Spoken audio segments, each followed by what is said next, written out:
A medical supply truck was waiting for one road to open before nightfall. Then a wounded German shepherd stepped in front of Silas Brenner's snowplow and refused to move. Following her meant delaying a mission that an entire care facility was depending on. Leaving her meant ignoring the 3 faint lives she had run through the storm to save.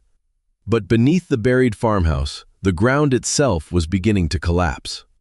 What followed was not one man's rescue, but a test of trust shared across an entire valley. Tell us where you're watching from, and if this story moves you, please like and subscribe to help Valor and Paw Stories reach 1,000 subscribers.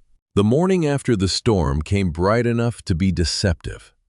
Sunlight lay across Alder Ridge in broad white sheets, turning every drift into polished glass and every pine branch into something almost ceremonial. From the cab of the lead snowplow, Silas Brenner could see the mountains standing clean against a hard blue sky. Nothing moved except loose powder lifting from the road in pale ribbons.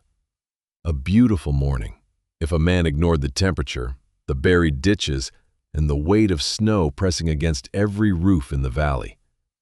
Silas did not ignore any of it. He drove with both hands steady on the wheel, his old black diving watch visible beneath the cuff of his glove. The case was scratched, the rubber strap newer than the watch itself. Every few minutes he glanced at it, not because he had forgotten the time, but because measuring time had become a habit long before he began clearing mountain roads. Behind him came the county pickup, carrying fuel cans, chains, medical kits, and Mara Keene, the structural engineer assigned to inspect 2 damaged culverts farther north. A second road worker rode with her. Jonah Pike followed in a smaller plow, keeping the lane from closing behind them. They had been on Alder Pass since before sunrise.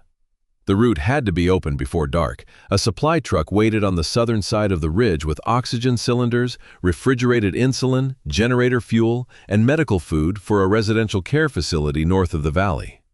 The facility still had reserves. No one was suffocating. No one was yet in immediate danger. But if the truck did not arrive before midnight, several residents would have to be moved over roads that were already difficult in daylight. Silas disliked emergencies that arrived all at once. He disliked preventable ones more. "Drift ahead," Jonah's voice said through the radio. "Right side's deeper than it looks." Silas lifted the microphone from his shoulder. "I see it." Jonah gave a quiet laugh. "You always do." Silas lowered the blade and eased the plow into the drift. Snow surged over the steel in a slow, dense wave. The truck shuddered. Silas adjusted the angle, feeling the resistance through the steering column and the soles of his boots. He had spent enough winters in the cab to know the road by pressure, the difference between loose powder, packed ice, hidden gravel, and a ditch waiting beneath a smooth surface. The blade pushed through. A narrow black strip of pavement appeared behind him. He did not feel satisfaction. He rarely did anymore. Each cleared section only revealed the next one. In 3 weeks, the county would take full control of the winter maintenance operation. Silas had already signed most of the transfer papers. The house outside Alder Ridge was listed. A realtor from Denver had called twice during the storm and left cheerful messages about promising interest. Silas had not returned either call. Leaving had once sounded like relief. Lately, it sounded like another task waiting to be completed correctly. The radio clicked again. "Tessa wants an update," Mara said from the pickup behind him. Silas pressed the transmit button. "Ward, we've opened 1 lane through marker 12. Compacted snow past the timber bend. Estimated 40 minutes to the old service junction." Tessa Ward answered immediately from the county emergency office. Her voice was crisp but not cold, trained by years of managing too many needs through one radio channel. "Copy. The supply truck is still staged south of the ridge. Wind warning begins at 1400. Keep that lane usable." "That's the plan." There was a brief pause. "Brenner?" "Yes?" "Do not turn a temporary lane into a permanent project. We need passage, not perfection." Silas looked at the dark road emerging beneath the blade. "I know the difference." Jonah's voice came through another channel a second later. "That sounded almost believable." Silas did not answer, but the corner of his mouth tightened. The road curved into a stand of lodgepole pine where the snow lay quieter and deeper. Sunlight broke through the trees in narrow gold bars. The plow moved at walking speed, its engine laboring evenly. Silas saw the movement before he understood what it was. Something burst from the bank on the right. He hit the brake. The plow stopped with a violent jolt. Chains snapped against the tires. The fuel cans in the pickup behind him clanged together, and Mara's voice came sharply over the radio. "What happened?" Silas leaned toward the windshield. A German shepherd stood less than 10 feet in front of the blade. The dog had come through snow almost to the depth of her chest. She faced the truck squarely, legs braced, head low, breath spilling in white bursts from her mouth. Silas shifted into park. "Dog," he said. "Alive?" Jonah asked. For now. Silas opened the door. Cold air struck the side of his face. He climbed down carefully, boots sinking through the fresh powder at the edge of the lane. The German shepherd did not retreat.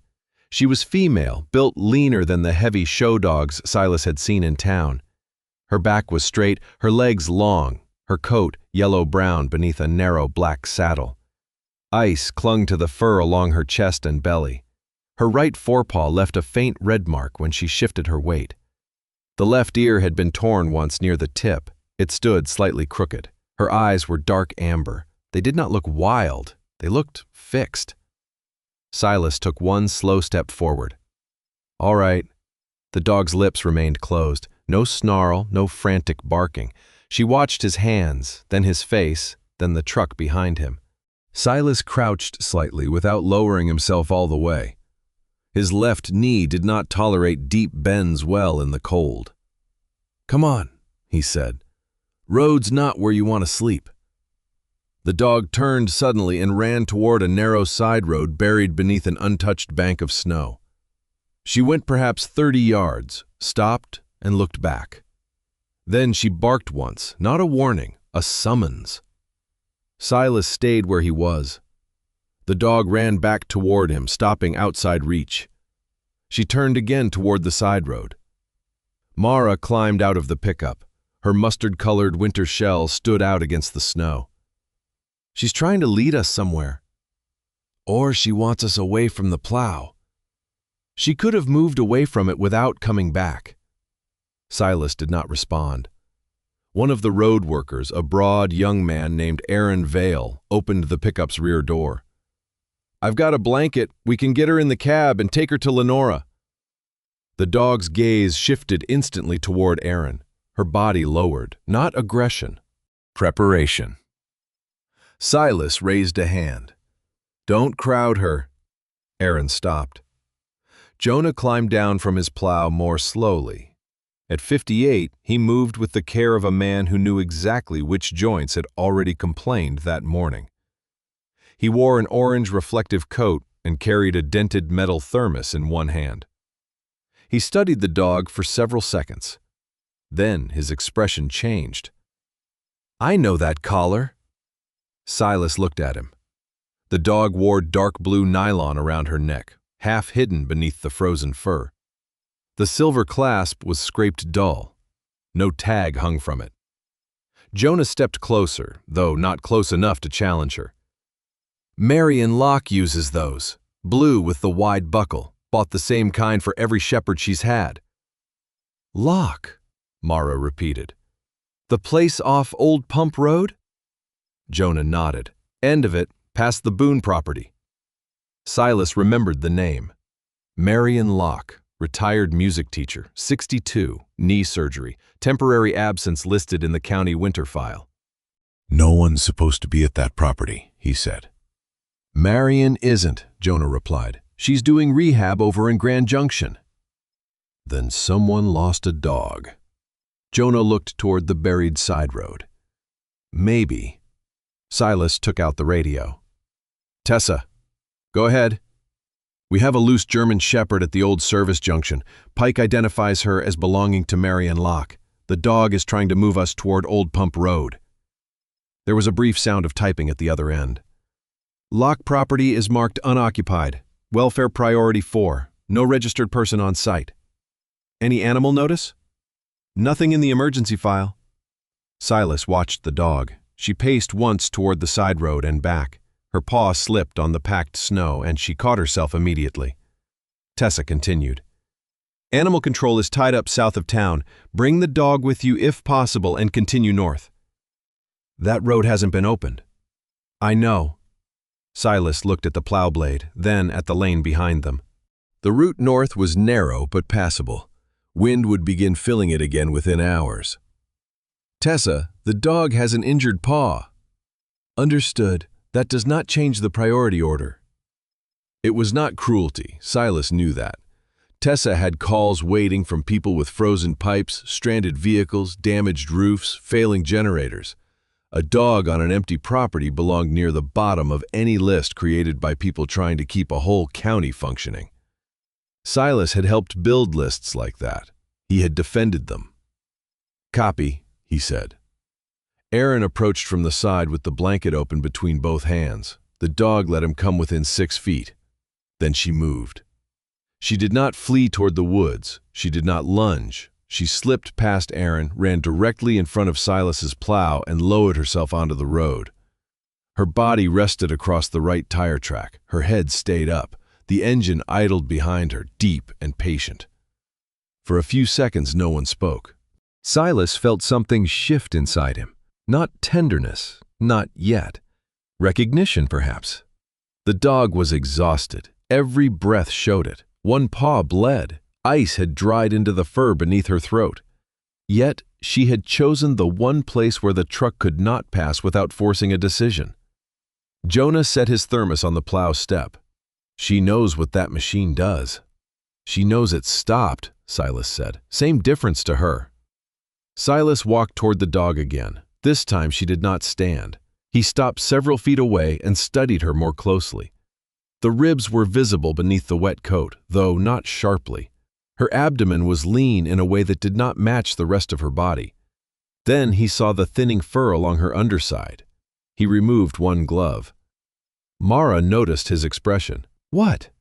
Silas crouched as far as his knee allowed. The dog watched his bare hand but did not bare her teeth. Her mammary glands were enlarged, not merely swollen from cold or injury. The hair around them was thin, and the skin carried the unmistakable signs of recent nursing. Silas felt the cold against his uncovered fingers. She has pups! Aaron lowered the blanket. Jonah looked toward Old Pump Road. How recent! She's still feeding them. The dog turned her head toward the buried road at the sound of Silas's voice.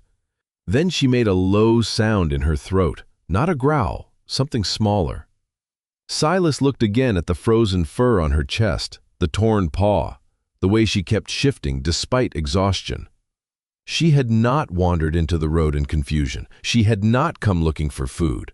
She had left nursing pups somewhere behind her and traveled until she found the sound of engines. The realization did not arrive dramatically. It settled into place with the weight of a fact. Somewhere beyond the untouched snow, there were young dogs without their mother, and the mother had decided strangers were less dangerous than waiting. Silas stood. Tessa's voice came through the radio. "Brenner, confirm your status?" He lifted the microphone but did not transmit at once. His gaze went north, toward the pass. The lane already looked narrower than it had 10 minutes earlier. Fine powder moved across it in thin, white threads. Then he looked toward Old Pump Road. A clean priority system worked because every need could be measured. Distance, fuel, temperature, number of people affected, remaining reserves. A dog could not explain where she had come from. She could only place her body in the road and refuse to be ignored. "Tessa," Silas said, "I'm splitting the team." The radio remained silent for half a second. "Explain?" "Pike continues north with the smaller plow and keeps the temporary lane open. I'll take Keene and Vale in the pickup and verify the lock property." "You do not have authorization to divert the lead unit." "The lead unit stays at the junction. We're taking the pickup only." "How long?" 30 minutes to establish whether there is an active emergency. That side road may be impassable. Then we turn around. And if you don't? Silas looked at the dog. Then I call you with evidence. Tessa exhaled slowly over the radio. I am not approving an open-ended search. I didn't ask for one. Another pause. 30 minutes. Pike remains on the main route. You do not commit heavy equipment without clearance. You do not enter an unstable structure. At 30 minutes, I want a status report. Understood. Jonah picked up his thermos. I'll keep the lane breathing, Silas nodded. Don't try to widen it, just hold what we have. Jonah gave him a look that contained more than amusement. Passage, not perfection. Silas pretended not to hear. Mara returned to the pickup. Aaron folded the blanket and climbed into the rear seat. The dog stood before Silas reached the driver's door. For the first time, he saw how badly she was trembling. Not fear, fatigue. He opened the passenger door and stepped back, offering the warm cab. The dog looked inside. Then she looked toward the buried road. She refused the heat. Silas closed the door. All right, he said quietly. Show us. The German shepherd turned at once. She ran toward Old Pump Road, pushing through the untouched snow with her head low and her torn ear tilted back toward the vehicle. Silas climbed behind the wheel of the pickup. Mara settled beside him, already studying the county map on her tablet. He started the engine and eased the truck from the cleared lane. Behind them, Jonah's plow moved north. Ahead, the dog became a dark shape against the white road, running several yards, stopping to look back, then running again. Silas glanced once at his old diving watch. The second hand moved with its usual indifference. 29 minutes remained. The pickup made it less than a mile beyond the junction. At first, Old Pump Road still existed beneath the snow as a shallow depression between the trees. Silas followed Vesper's tracks at low speed, keeping the truck centered while powder rolled beneath the chassis.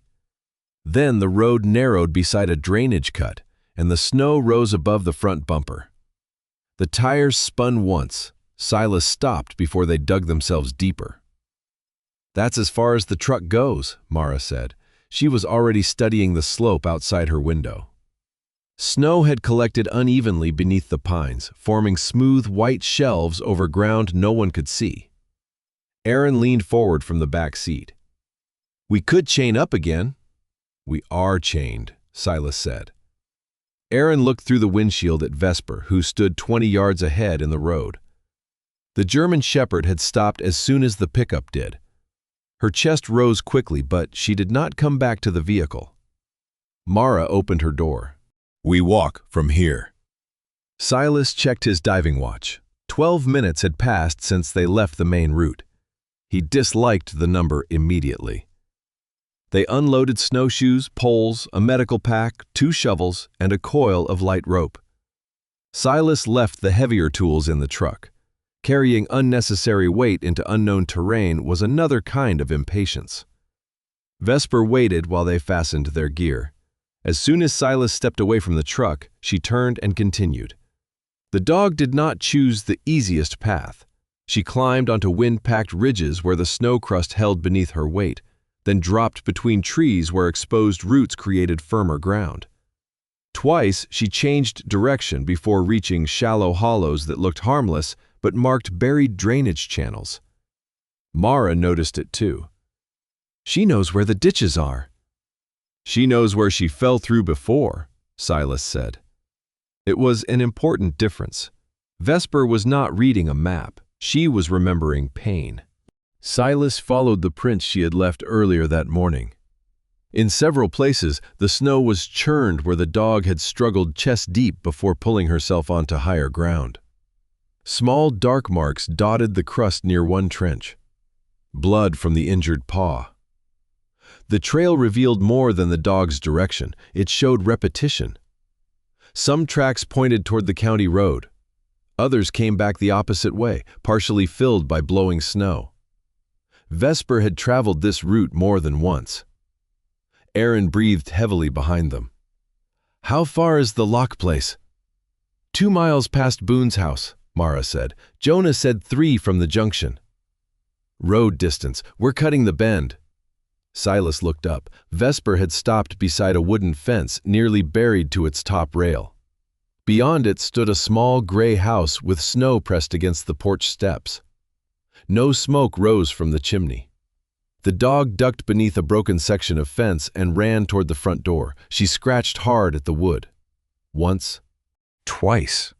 Then she barked with a force she had not used at the plow. The sound carried through the quiet trees. No one answered. Vesper moved to a side window, rose onto her hind legs, and struck the glass with both front paws. Her injured paw left a red streak on the frost. "Easy," Aaron said, starting toward her. Silas caught his sleeve. "Let her check." Vesper dropped back down, circled the house, then returned to the front door. She lowered her nose to the threshold and inhaled several times. Her tail sank. The change was small, but Silas saw it. Until then, every movement had carried direction. Now the dog stood without one. Mara examined a wooden plaque beside the porch. "Boone." Silas lifted the radio. "Jonah, do you copy?" Static broke, then Jonah answered. "Still here. Main lane's holding." "We're at the Boone property. No response. What do you know about him?" "Ellis Boone, lives alone. Helps Marion with the place when she's away." "Can you have Tessa check his status?" "Stand by." Vesper scratched the door again, but less violently this time.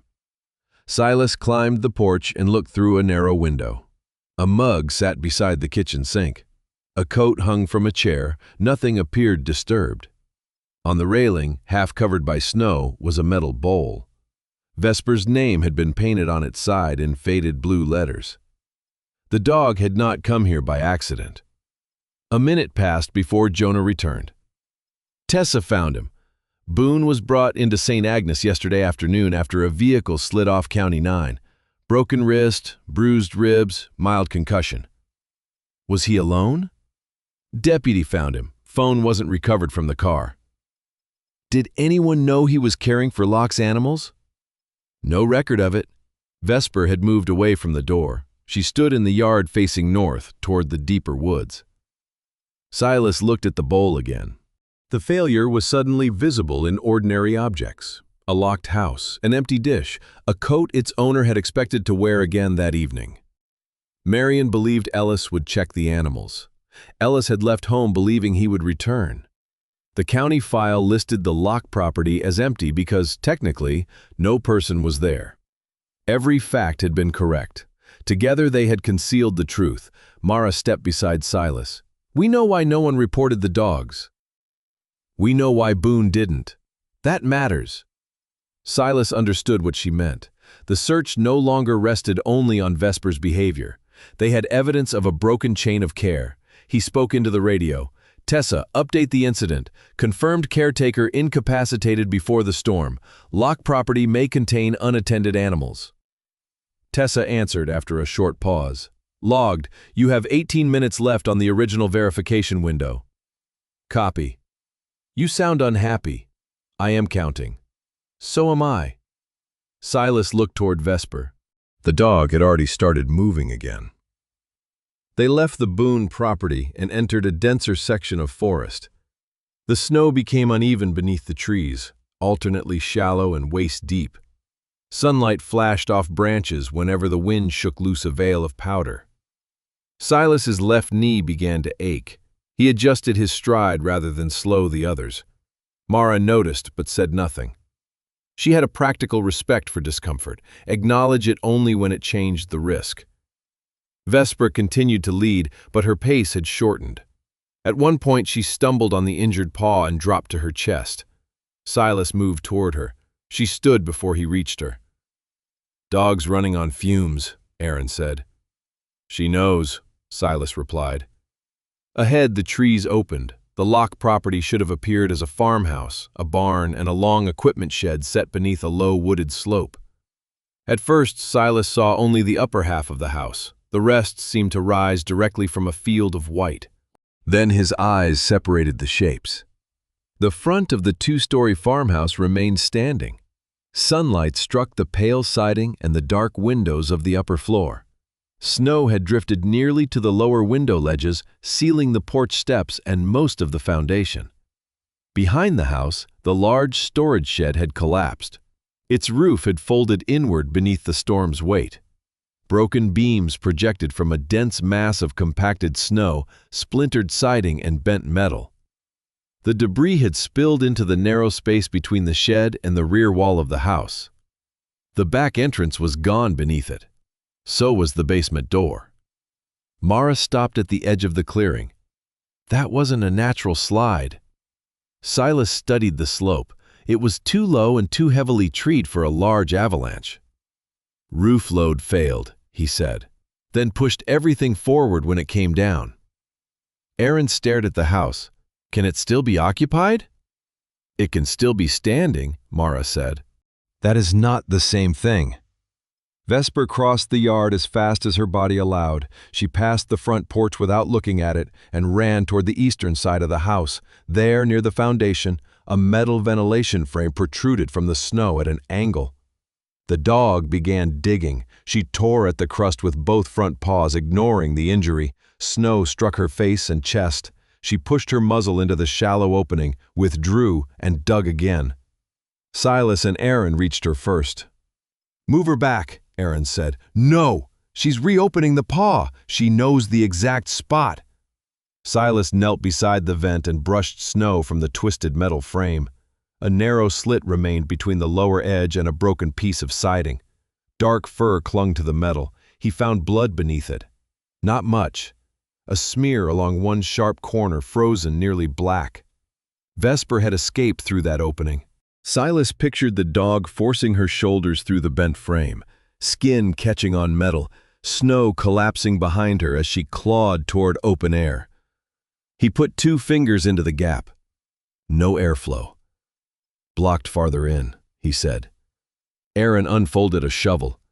Mara's voice stopped him. "Not yet." She had moved several yards east, where the snow surface dipped almost imperceptibly toward the house. A red wax pencil appeared in her gloved hand. She marked the end of her probe, then pressed it slowly into the snow. The pole sank. Deeper than expected. Mara withdrew it and tried again 2 feet away. This time, resistance came early. She moved in a line, testing the ground at measured intervals. Silas watched her expression tighten. "What do you have?" "Inconsistent support." "Debris?" "Maybe." She tapped the probe against the surface near her boot. The sound beneath the snow was not solid. It was hollow. Vesper stopped digging. Her head turned toward the house. Silas raised one hand, and everyone went quiet. Without the scrape of shovels and crunch of boots, the clearing seemed unnaturally still. Wind moved through the upper branches. Somewhere in the collapsed shed, a strip of metal clicked against wood. Silas walked to a narrow pipe rising from the snow near the foundation. It might have been part of an old vent or a utility chase. Frost ringed its opening. He removed his right glove. Then he took the filtered earplug from his right ear and slipped it into the small case in his chest pocket. His left ear had carried a constant high ringing for years, so he turned the right side of his head toward the pipe. At first he heard only air moving somewhere below, a thin draft, a soft, intermittent rattle. Then a sound that might have been fabric shifting. Silas held his breath. There it was again, a faint, high whimper. So weak it seemed less like a call than air escaping from something alive. He raised 3 fingers, signaling the others to remain silent. A second sound followed from farther back. Then a third. Not echoes, separate voices. Silas closed his eyes for 1 second.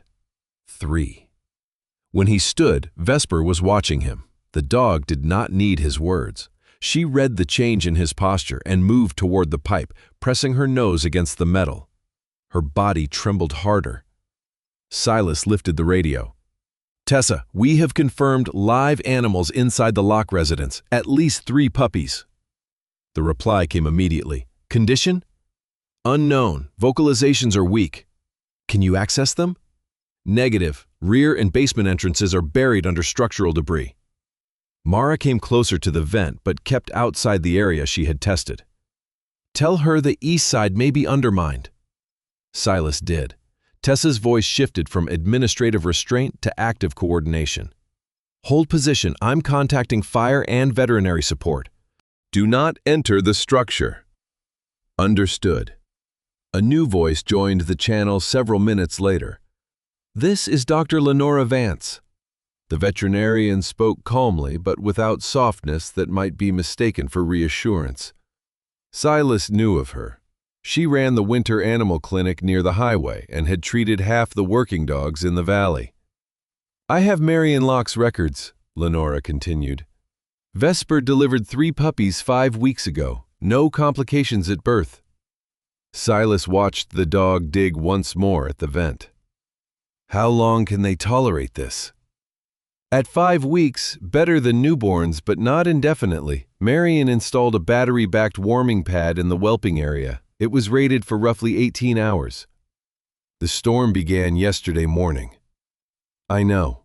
The 2 words carried more weight than a longer explanation. Lenora continued. "They may be dehydrated. If Vesper has been separated since the collapse, they have also gone without nursing. The fact that you can hear them is good. The weakness of the sounds is not." Aaron tightened his grip on the shovel. "We need to open that vent." Mara shook her head. "We do not know what is beneath us." "The pups are right there." "We do not know that either. Sound travels through wall cavities." Silas looked toward the pickup route, now hidden behind the trees. Heavy equipment sat less than 2 miles away. A plow blade and winch could clear the outer snow quickly. Mara understood the thought before he said it. "No excavator, no lead plow, nothing heavy comes into this yard. We may not have hours. And if the ground fails, we will not have puppies, a house, or a crew." She pushed the probe into another section of snow. The pole dropped suddenly several inches after meeting resistance. Mara froze. A thin crack appeared at the surface near her boot. Vesper stopped moving. The dog turned toward the right side of the yard. Her ears angled forward and a low growl formed in her chest. Not directed at any person, at the ground. Silas heard something then, a dry snapping noise, muted by snow. Wood under strain. "Mara," he said. She stepped back. Silas moved with her. The surface collapsed where they had been standing. It did not fall far. A section perhaps 6 feet across dropped by 2 or 3 feet, breaking into heavy slabs of snow.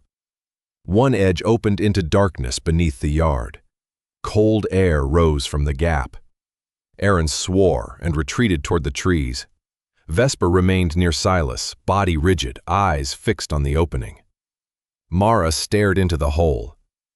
"That is not a buried ditch."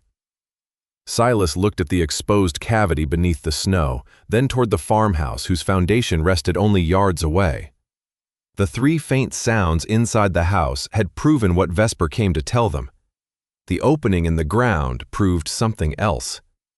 Reaching the puppies would not be a matter of digging faster. Mara did not step closer to the hole. She planted one boot at the edge of the stable ground and studied the broken layers of snow. Beneath them lay a narrow cavity lined with timber darkened by age. Cold air rose from it in a steady breath, carrying the smell of wet soil, rust, and something mineral. Vesper stood several feet behind Silas. Her ears remained forward, but the growl had stopped. "She didn't predict that," Mara said. Silas looked at her. "I didn't say she did." "Aaron was about to." Aaron closed his mouth. Mara lowered the probe into the opening without leaning over it. The metal tip struck wood, slipped past it, then touched something harder farther below. "She heard the timber fail before we did," Mara continued. "Or caught air moving through a crack. Dogs notice things earlier. That does not mean she knows what is under this yard." Silas respected the distinction. He had spent years watching people turn useful instincts into legends. Legends made good stories and bad safety plans. He moved everyone back toward the tree line and marked the collapse with red survey ribbon. Aaron carried the shovels. Vesper resisted leaving the foundation until Silas placed himself between her and the vent. "We know they're there," he told her. The dog looked past him toward the house. "We're not leaving." He could not know whether she understood the words, but she allowed Mara to guide her farther back with an open hand and a length of rope used only as a visual boundary. Silas radioed Jonah. "We found a void beneath the east yard." For once, Jonah did not answer with a joke. "How large?" "Unknown. Timber visible below the snow." A pause followed, filled with engine noise from Jonah's plow. Then he said, "That land used to feed the old Larkspur works." Mara glanced at Silas. "What kind of works?" "Silver mine," Jonah replied. "Not on the lock parcel itself, higher up the ridge. There was a pumping station down there before the county road existed." Silas looked toward the low wooded slope behind the house. Nothing about it suggested a mine. No tailings pile, no machinery, only snow, pine trunks, and the remains of a collapsed shed. "You're sure?" "I'm sure old men talked about it when I was young. Less sure they knew what they were talking about." Mara moved several yards east, testing the surface as she went. A pumping station would need a water line or drainage run. "Could be what we're standing over," Jonah said. Silas called Tessa. The radio channel clicked through two other conversations before her voice returned. "I heard Pike. I'm contacting county records." "How long?" "As long as it takes someone to find a map older than half the furniture in that office." Silas checked his watch. The three puppies had no interest in county filing systems. He walked to the front of the house, keeping outside the area Mara had marked. The snow reached almost to the lower windows. The front door remained visible above the drift, but the porch roof had sagged and the steps were completely buried. A ladder would reach the second floor. That did not make the second floor safe. Mara joined him. "You're thinking about going through a window." "I'm looking." "Look from here." Silas lifted his binoculars from the field pack. Through an upper window, he saw a dim hallway and a section of stair railing. Nothing moved. Frost edged the glass from the inside. Farther back, at the end of the hall, a tall cabinet lay on its side across the passage. A strip of ceiling had come down over it. He adjusted the focus. "There's a blockage behind the stairs." Mara held out her hand for the binoculars. "That could explain why the dog didn't return the way she left." "If she left from inside." "She has blood and fur on the basement vent." "That proves where she came out, not where she started." Mara studied the window. "Fair." The word was simple, but Silas noticed it. Mara did not defend a theory after the evidence changed. He had always valued that in other people, though he often made it difficult for them to practice around him. Tessa returned over the radio 20 minutes later. "I have a parcel scan." Mara opened the rugged tablet and waited for the file to load through the emergency data link. The image arrived in sections: yellowed paper, hand-drawn boundaries, and faded labels. A narrow line ran beneath the eastern edge of the property. The text beside it read, "Auxiliary water adit. Status unknown." "That's not a drainage ditch," Mara said. Silas looked at the line. It passed beneath the yard and appeared to continue under a corner of the house. "Does it show depth?" "No." "Construction?" "No." "Closure date?" "Also no." Tessa heard them through the open channel. "The record was copied from a 1951 survey. The original may be archived in Denver." "We don't have Denver time," Silas said. "No one suggested you did." Mara enlarged the image. "The line could be approximate by 20 feet in either direction. Old surveys were tied to surface landmarks that no longer exist. So the map tells us a tunnel may be here. It tells us heavy equipment is now an even worse idea." Aaron looked toward the road behind them. "The excavator could clear the snow without getting close to the house." Mara shook her head. "Vibration travels. Load spreads. If the tunnel roof is already compromised, Distance does not guarantee safety. Silas knew she was right. Knowing did not make waiting easier. The radio chirped again. "Tessa," Jonah said, "can you reach St. Agnes?" "I can." "Ask for Ellis Boone. If he is awake, he may know where the old entrance is." 10 minutes later, a hospital nurse connected a telephone line into the county radio system. The audio arrived thin and uneven. A man coughed before speaking. "This Boone?" Silas recognized age in the voice, but not weakness. Ellis sounded like someone annoyed to have been injured at an inconvenient time. "This is Silas Brenner with County Roads. I know who you are. We're at Marion Locke's property." Silence. Then the line changed. A small adjustment in breath, the sound of a man understanding the subject before the details reached him. "The dogs? Vesper is with us. We have confirmed 3 puppies alive inside the house." Ellis exhaled sharply. "I was going back.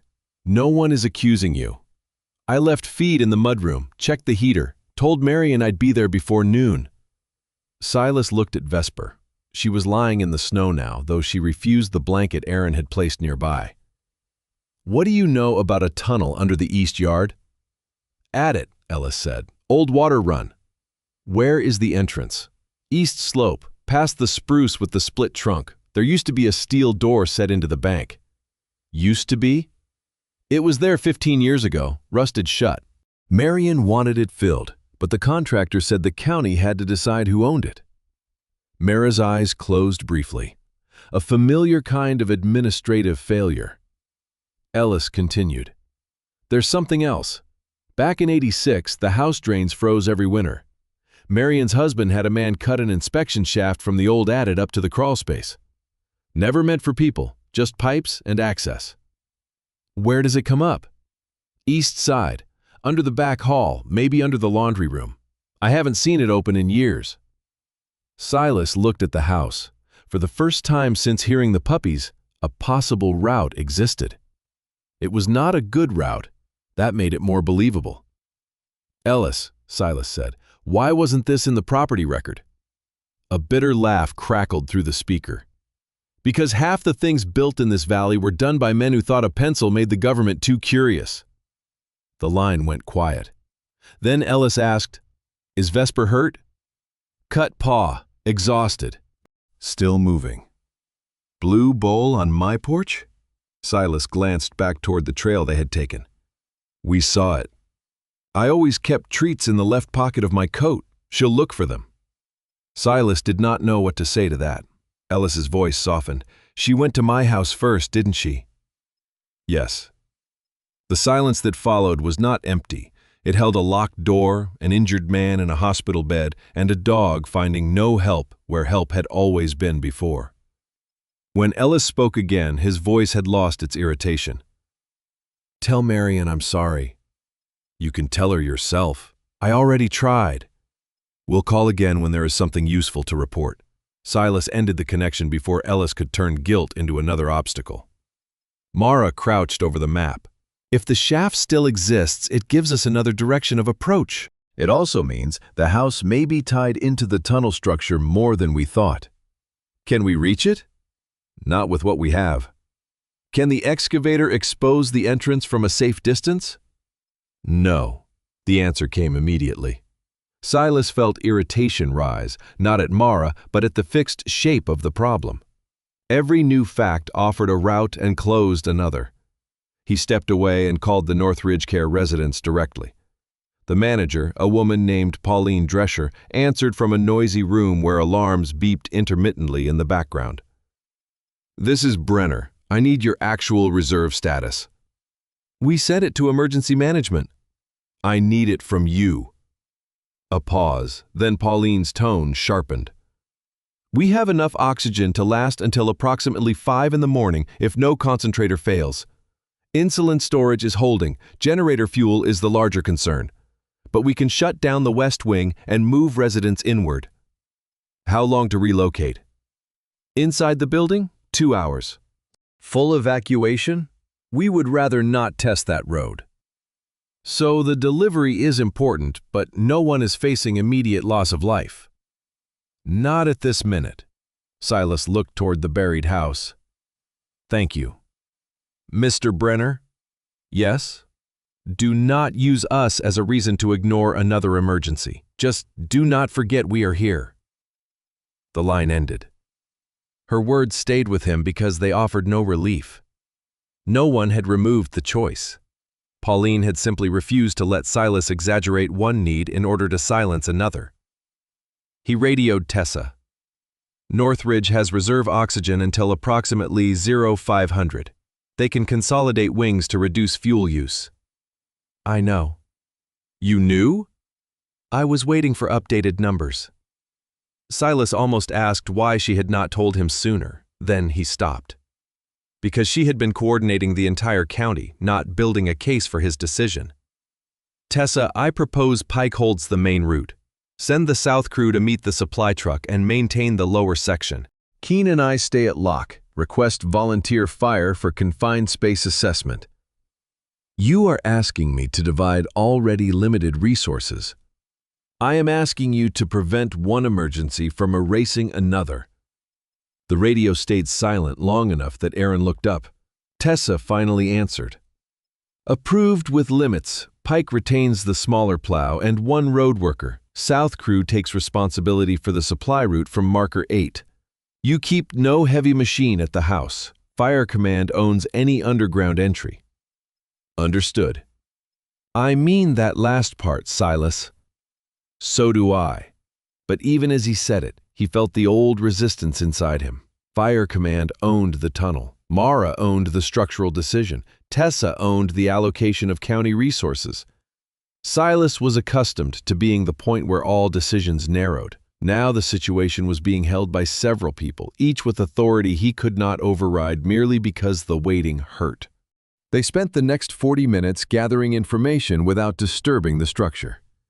Aaron and Mara marked a broad exclusion zone around the eastern foundation. Silas used the ladder only to look through the upper window from outside, never placing weight on the porch roof.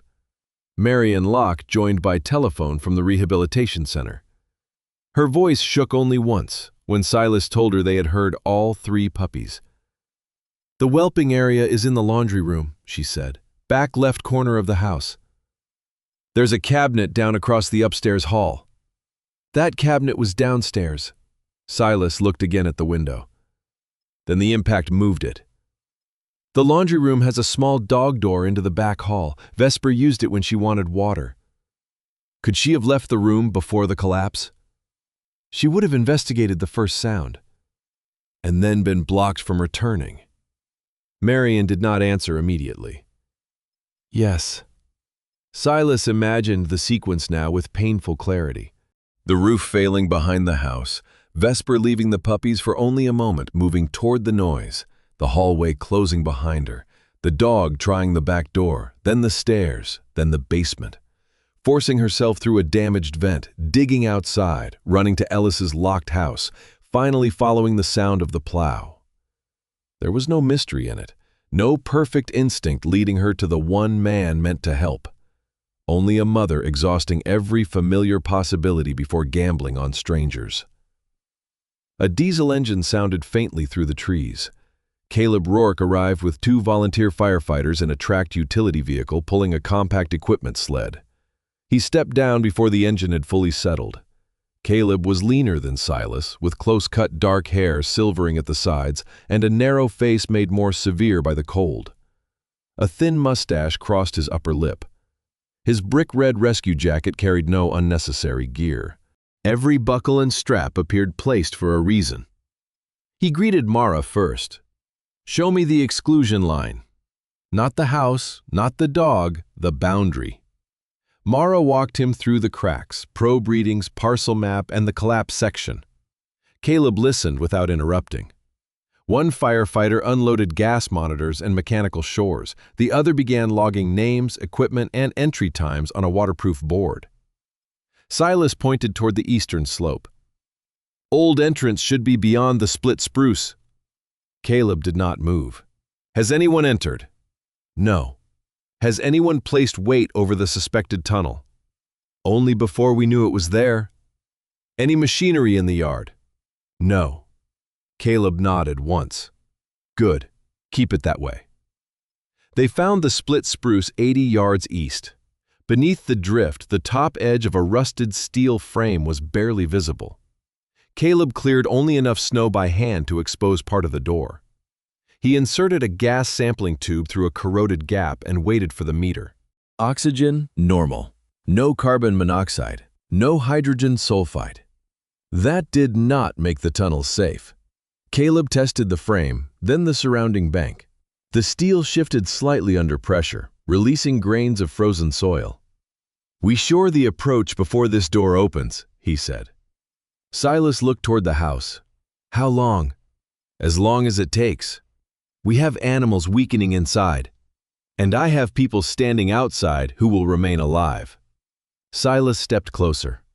"I have confined space experience." Caleb met his eyes. "Naval rescue diving." "Yes. This is an abandoned mine structure under a loaded building. I understand unstable environments. You understand some unstable environments." The correction landed harder because Caleb did not raise his voice. Silas looked at the equipment sled. "I can help install the shoring. You can help outside the entry line until I finish assessment. I found the route." And Keene identified the collapse risk. Pike identified the tunnel history. Boone identified the entrance. Ward moved the resources. Caleb glanced toward Vesper, lying beneath a blanket at last, her head still pointed toward the house. The dog found the emergency. Silas said nothing. Caleb secured his helmet strap and tapped twice on the main carabiner at his chest. "No one here owns the whole rescue, Brenner." The words should have felt like a challenge. Instead, they exposed something Silas had been trying not to name. He had divided the team. He had called the residents. He had requested fire support. He had done everything correctly. And still, some part of him had expected the final authority to return to his hands. Caleb turned to his firefighters. "Establish a warm zone at the trees. Keene monitors movement at the house. No entry until the first 2 shores are set and the doorframe is stabilized." Everyone moved. Mara returned to her survey marks. Aaron carried equipment. Tessa coordinated traffic through the radio. Jonah's plow continued grinding north, miles away, but still part of the same operation. Silas remained beside the boundary. Vesper lifted her head and watched the firefighters work. She did not understand command structure. She understood delay. Silas understood both. For the first time that day, the hardest task given to him required no movement at all. He stood outside the line Caleb had drawn and waited for someone else to make the tunnels safe. By early afternoon, the Locke property no longer looked like a farmhouse surrounded by concerned neighbors. It looked like an incident site. Caleb Rourke marked 3 zones with stakes and colored tape. The red boundary enclosed the eastern foundation, the collapsed yard, and the slope hiding the old tunnel entrance. Only trained personnel wearing rescue gear could cross it. A yellow line farther back contained the equipment station, medical supplies, and structural monitoring point. Beyond that, near the trees, Jonah's volunteers erected a warming tent and stacked fuel, shovels, blankets, and water. The arrangement disappointed several people who had arrived expecting to dig. Caleb gave them work instead. 2 ranchers carried mechanical shores from the tracked vehicle to the yellow zone. A woman from the lower valley logged equipment as it changed hands. Others were sent back toward the county road to help keep the supply route open. No one stood idle close enough to become another person needing rescue. Silas watched the system take shape around him. There was no wasted motion. Yet he could not shake the sense that everything moved too slowly. Vesper lay beneath a silver emergency blanket near the warm zone boundary. Lenora had not yet reached the property, but she had instructed Aaron to clean the injured paw and wrap it loosely. The dog had tolerated the bandage only because she could still see the house. Every few minutes Vesper stood. Every time, Aaron guided her back without touching her unless necessary. She is going to wear herself out before we need her, he said. Caleb glanced toward the dog. We may not need her underground at all. Vesper pulled against the temporary lead as if answering him. Caleb ignored the gesture and turned to Mara. Any movement? Mara had placed reference markers along the visible foundation and aimed a compact laser level toward them. Her red-brown hair was tucked beneath a white helmet, but strands had escaped near her cheeks. Less than 1/8 of an inch since the last reading. Stable? Stable is not the word I would use, Caleb nodded. Unchanged, then. That I can defend. The tunnel door had been exposed by hand over the previous hour. Rust covered most of its surface. Frozen soil gripped the frame, and the upper hinge had pulled partly away from the surrounding timber. A small excavator waited more than 100 feet downhill on exposed rock, where Mara had approved its weight. It had cleared loose snow from the approach, but had not touched the door or the soil immediately around it. Caleb's firefighters finished installing the first set of shores outside the entrance. Only then did Caleb allow the door to move. He and one firefighter used hand tools and a low-pressure spreader, working a fraction at a time. Rust cracked. Ice broke loose. The metal shifted inward with a groan that traveled into the slope. Everyone stopped. Mara checked the markers. No change. Caleb waited another 30 seconds before continuing. The opening widened enough for cold air to flow steadily from the darkness. The gas meter showed adequate oxygen and no measurable carbon monoxide, methane, or hydrogen sulfide. Caleb looked at Silas. You still want in? Yes. That was not permission. I know. Caleb handed him a white rescue helmet. Silas put it on. The gear changed the way he carried himself. Over his olive combat shirt and camouflage sleeves, he wore a dark rescue harness with a lifeline clipped at the back.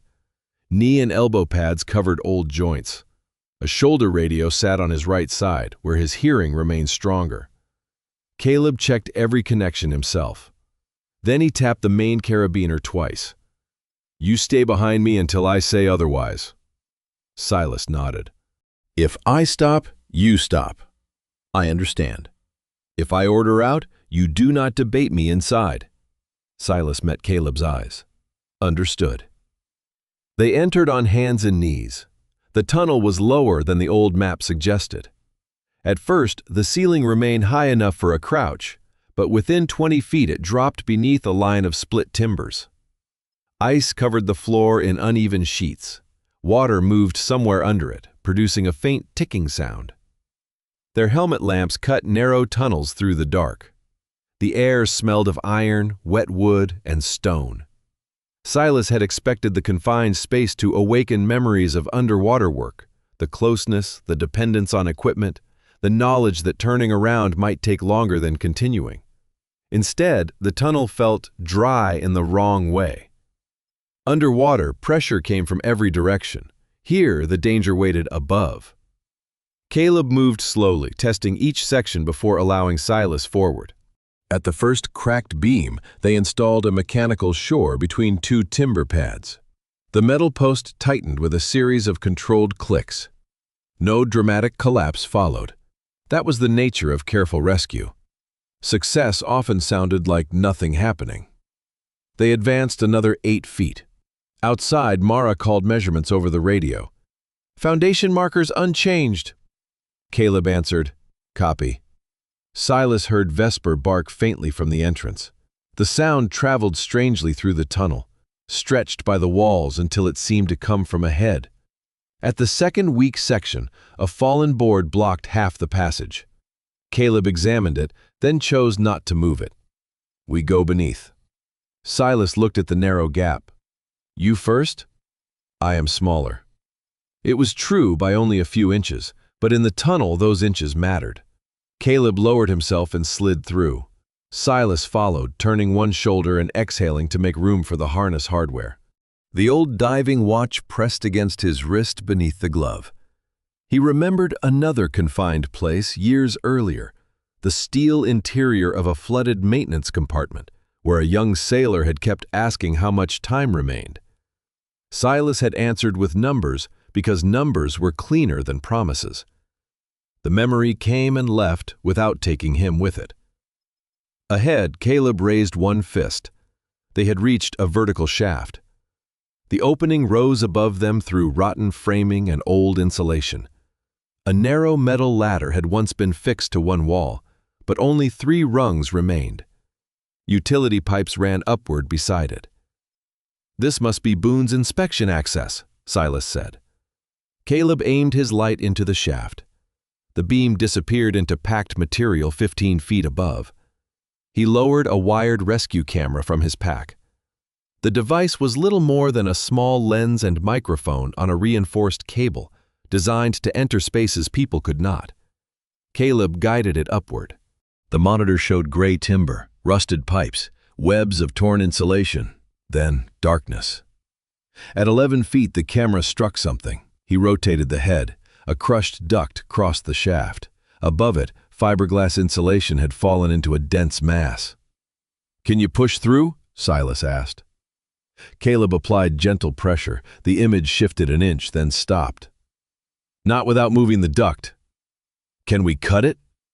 "Not from here without creating vibration we cannot predict." They listened through the camera microphone. Static, a drip, then something faint. Silas leaned closer to the screen. A thin whine came through the speaker. The puppies sounded stronger here than they had through the exterior pipe, but the closeness made their weakness more disturbing. Each cry ended too quickly. Caleb moved the microphone to one side. Another whimper answered. Silas looked up into the blocked shaft. The distance between his helmet and the puppies might have been less than 20 feet. It felt greater than the mountain. "We are close," he said. "We are obstructed," Caleb replied. Outside, Mara asked for an update. Caleb described the shaft, the fallen insulation, and the crushed duct. "Do not remove the pipe until I identify where it terminates," she said. "It could be carrying load now that the surrounding material has shifted." Silas looked at Caleb. "That pipe was not designed to carry anything."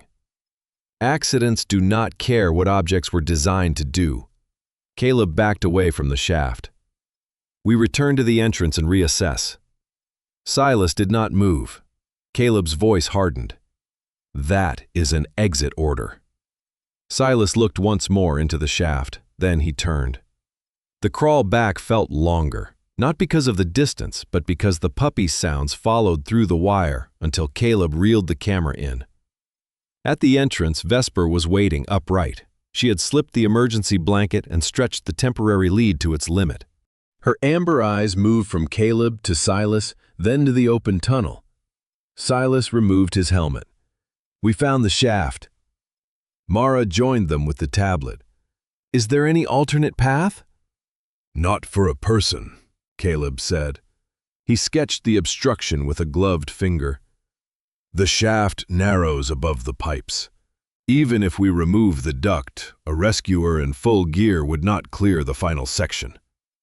"What about without the harness?" Silas asked. "No." "Smaller firefighter?" "No." Caleb did not elaborate. He did not need to. A rescuer who could squeeze into a space without turning, retreating, or carrying protective equipment was not accessing it. He was becoming trapped in it.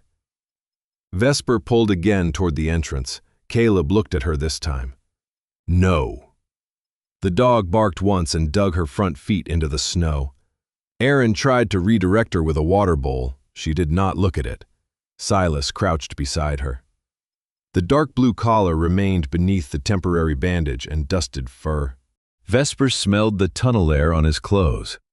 She pressed her muzzle briefly against his sleeve, then turned toward the opening. "She knows they are closer from there," he said. "She knows their scent is coming through the tunnel," Caleb replied. "That does not make it safe." "No," Silas rested a hand on his knee. "But it may make it possible." Caleb stared at him. Silas continued before the refusal came. "The shaft is too narrow for us, not for her. She is exhausted and injured. She crossed the road and came back through deeper snow than this." That is not an argument for sending her underground. No, it is evidence that she will try whether we use a controlled plan or not. Vesper pulled hard enough to tighten the lead across her chest. Mara looked from the dog to the shaft diagram. Could the camera cable be attached to a harness? Caleb's expression shifted slightly. Not agreement, assessment. A lightweight chest harness maybe, no rigid mount. Nothing that can snag easily. And a safety line? Not a normal retrieval line. Too much resistance in the shaft. Too much chance of catching on the pipe. Silas said, a thin guide cable, loose enough not to pull her, strong enough to follow her route. Caleb looked toward the tunnel. She would have to cross the supported section with a handler, then enter the shaft alone.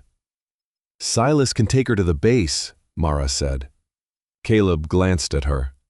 You are volunteering him quickly. I am assigning the person she trusts most at this site. Vesper had not yet shown affection towards Silas. She had not rested her head on his hand or followed him for comfort. But she had accepted his presence beside the vent. She had let him inspect the injured paw. She had followed his voice away from the unstable yard. Trust did not always look warm. Sometimes it looked like permission. Caleb remained silent. Silas did not press him. That surprised even Silas. A week earlier, he would have filled the silence with arguments until the other man either agreed or became the obstacle. Now he waited while Caleb considered the dog, the equipment, and the structure. The decision had to belong to the person responsible for the entry. After nearly a minute, Caleb said, "We need Marion." Tessa connected the rehabilitation center to the incident line. Marion's voice came through a speaker in the equipment tent. She sounded tired but controlled. Caleb explained the shaft dimensions and the possibility of sending Vesper through the narrow section. "Has she ever worked confined spaces?" he asked. "Training tunnels," Marion said. "Concrete tubes, dark rooms, collapsed building simulations." "Was she certified?"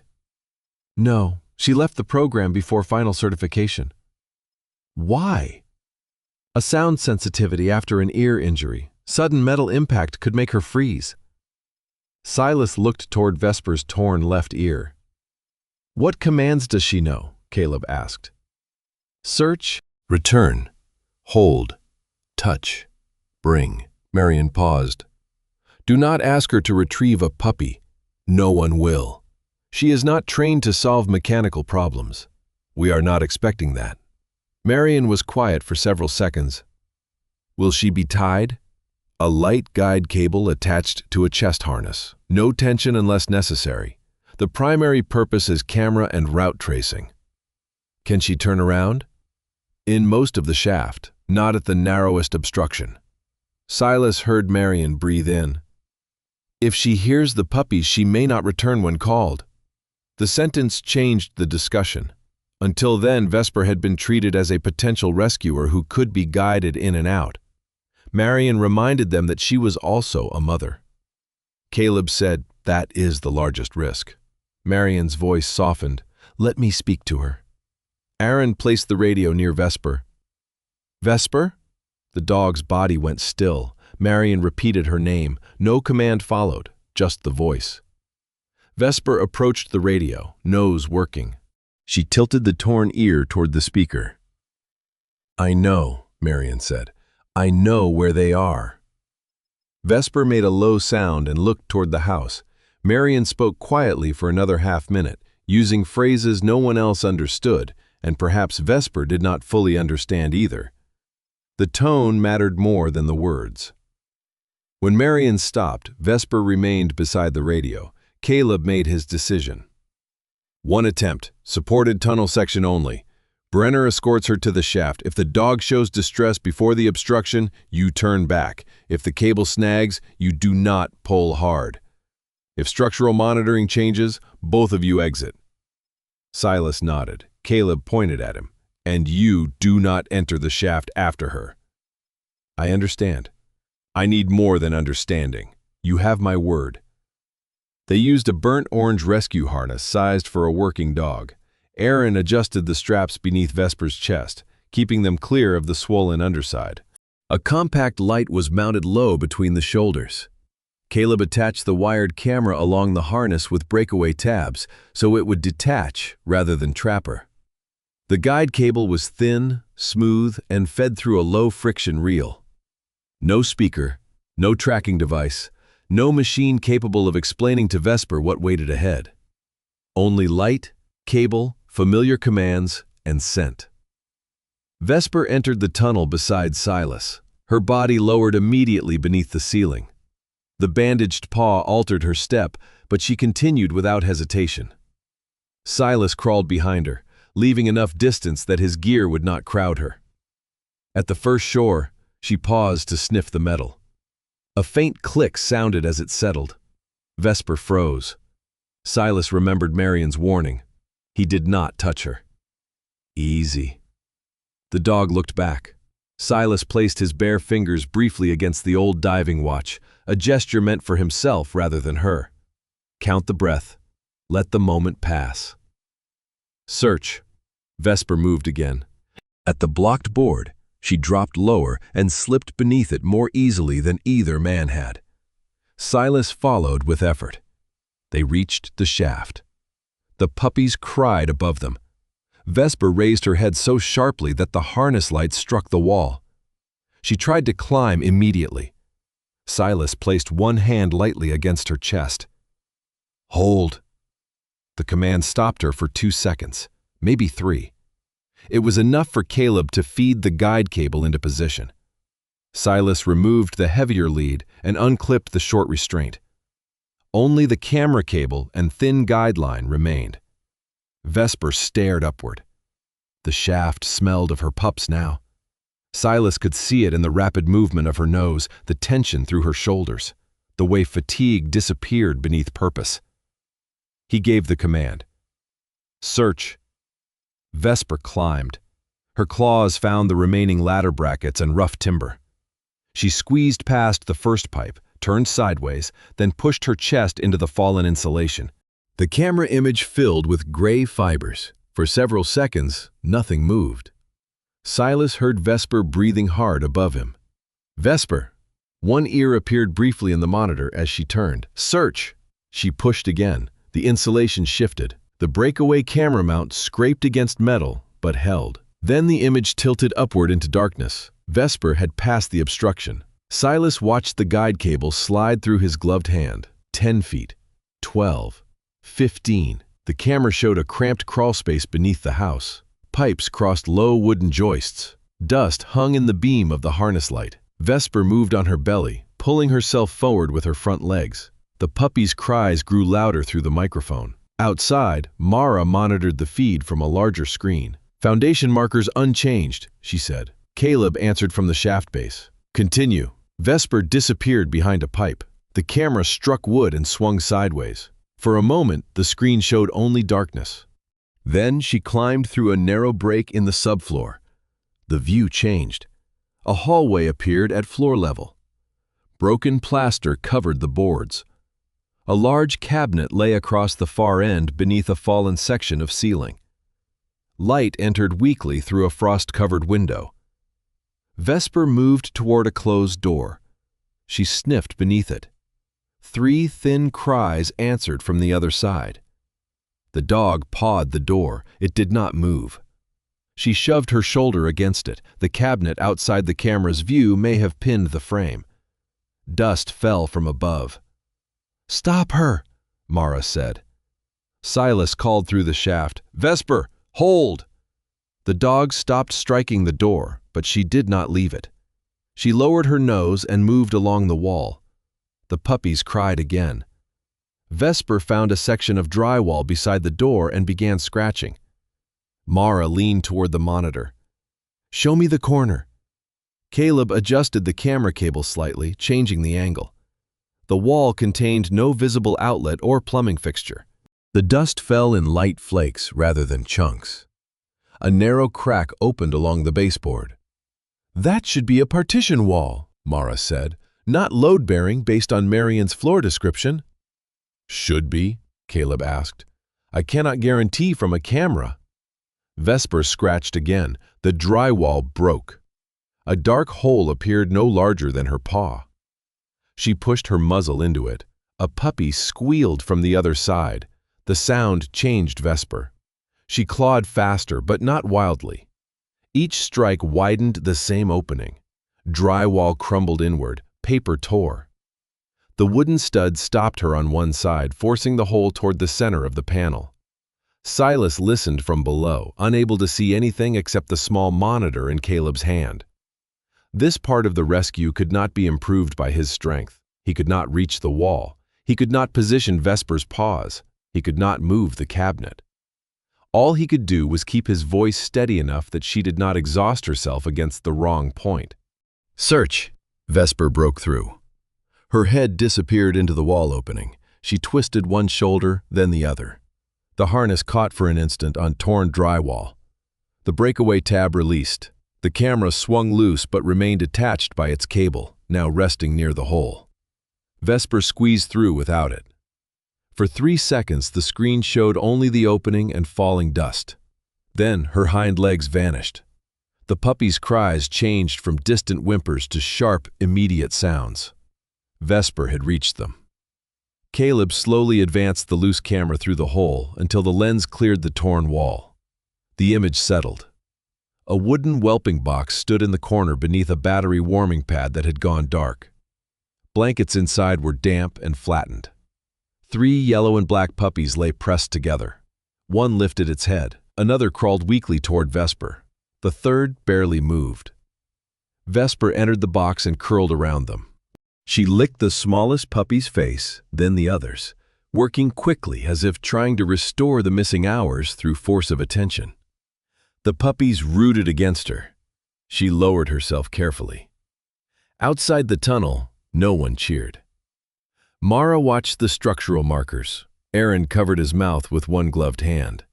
Marion remained connected through the radio, silent except for a breath that broke once.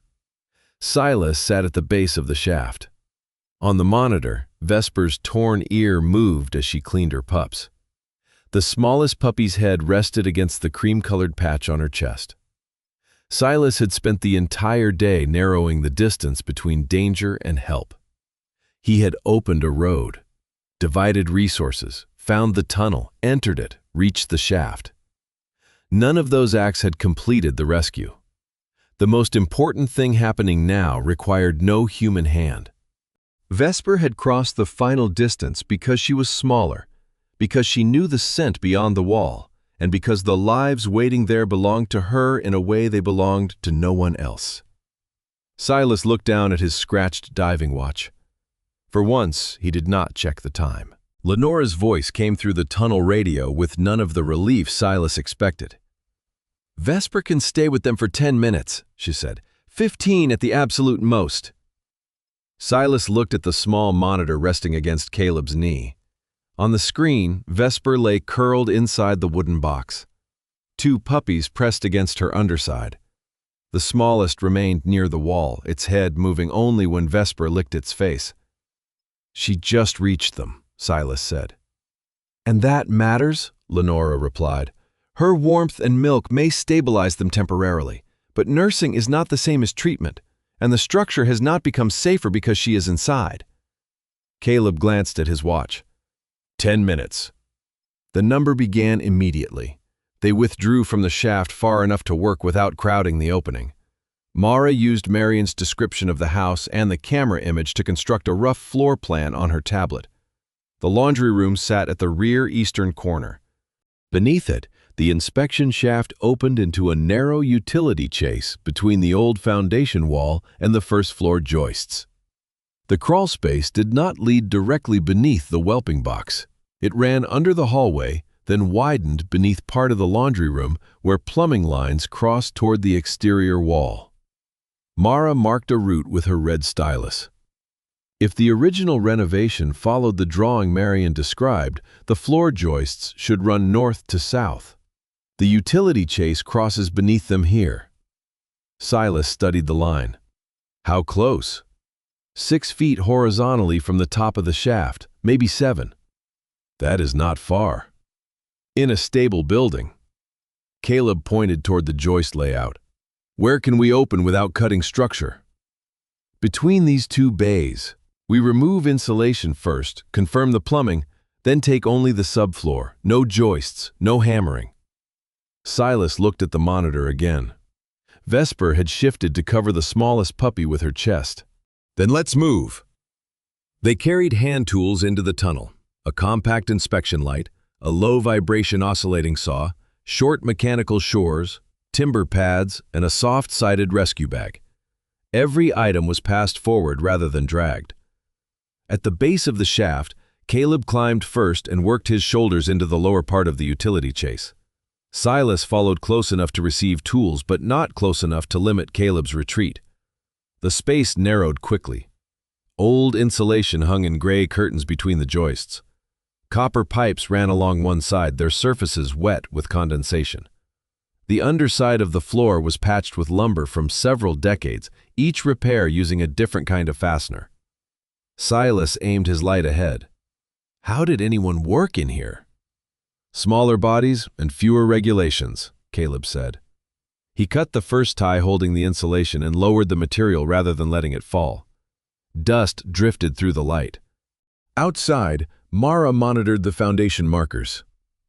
No measurable change, she said over the radio. Caleb removed another layer. A faint sound came through the floor above. Not a puppy. Vesper's claws moved once across the wooden box. She knows we are under her, Silas said. Caleb did not answer. He was tracing the plumbing lines with one gloved hand. Drain pipe on the west side, supply line east, clear bay between them. They installed the first short shore beneath a joist whose surface showed an old split. Caleb placed timber pads above and below, then tightened the post in controlled increments. The metal mechanism clicked. Above them, Vesper shifted. Silas heard a low growl through the floor. Easy, he said, though the dog could not see him. The growl stopped. He wondered whether Vesper recognized his voice through the wood, or simply understood that the sound belonged to the same people she had already allowed into the tunnel. Caleb positioned the oscillating saw against a thin plywood patch. The tool made a restrained mechanical hum, more vibration than noise. Mara's voice came immediately. Hold! Caleb stopped. They waited. A second passed. Then another. Marker 3 moved less than a 16th, Mara said. Could be surface settling. Give me 30 seconds. Silas watched the seam above Caleb's hand. 30 seconds had become a physical thing, pressing against his chest. The smallest puppy had barely moved when they last saw it. Lenora came over the radio. Time with Vesper? 8 minutes, Caleb said. Begin extraction as soon as you have access. Do not extend nursing just because she tolerates it. Mara cleared the cut. Caleb resumed. The blade traveled slowly around 3 sides of the plywood, leaving the 4th as a hinge. He folded the panel down rather than removing it. A pocket of cold dust fell across his sleeves. Beyond it lay another layer of subfloor. Silas exhaled through his teeth. More patchwork. Expected, Caleb said. It was not expected by Silas. Every extra layer felt personal now, as though the house had chosen resistance. They cleared loose insulation and found 2 original planks running across the opening. One had already split near a knot. Caleb placed a second shore beneath the adjacent joist. Mara gave them another stability reading. Still within tolerance. Outside the tunnel, Jonah's voice broke into the operations channel. Wind is filling marker 11 again.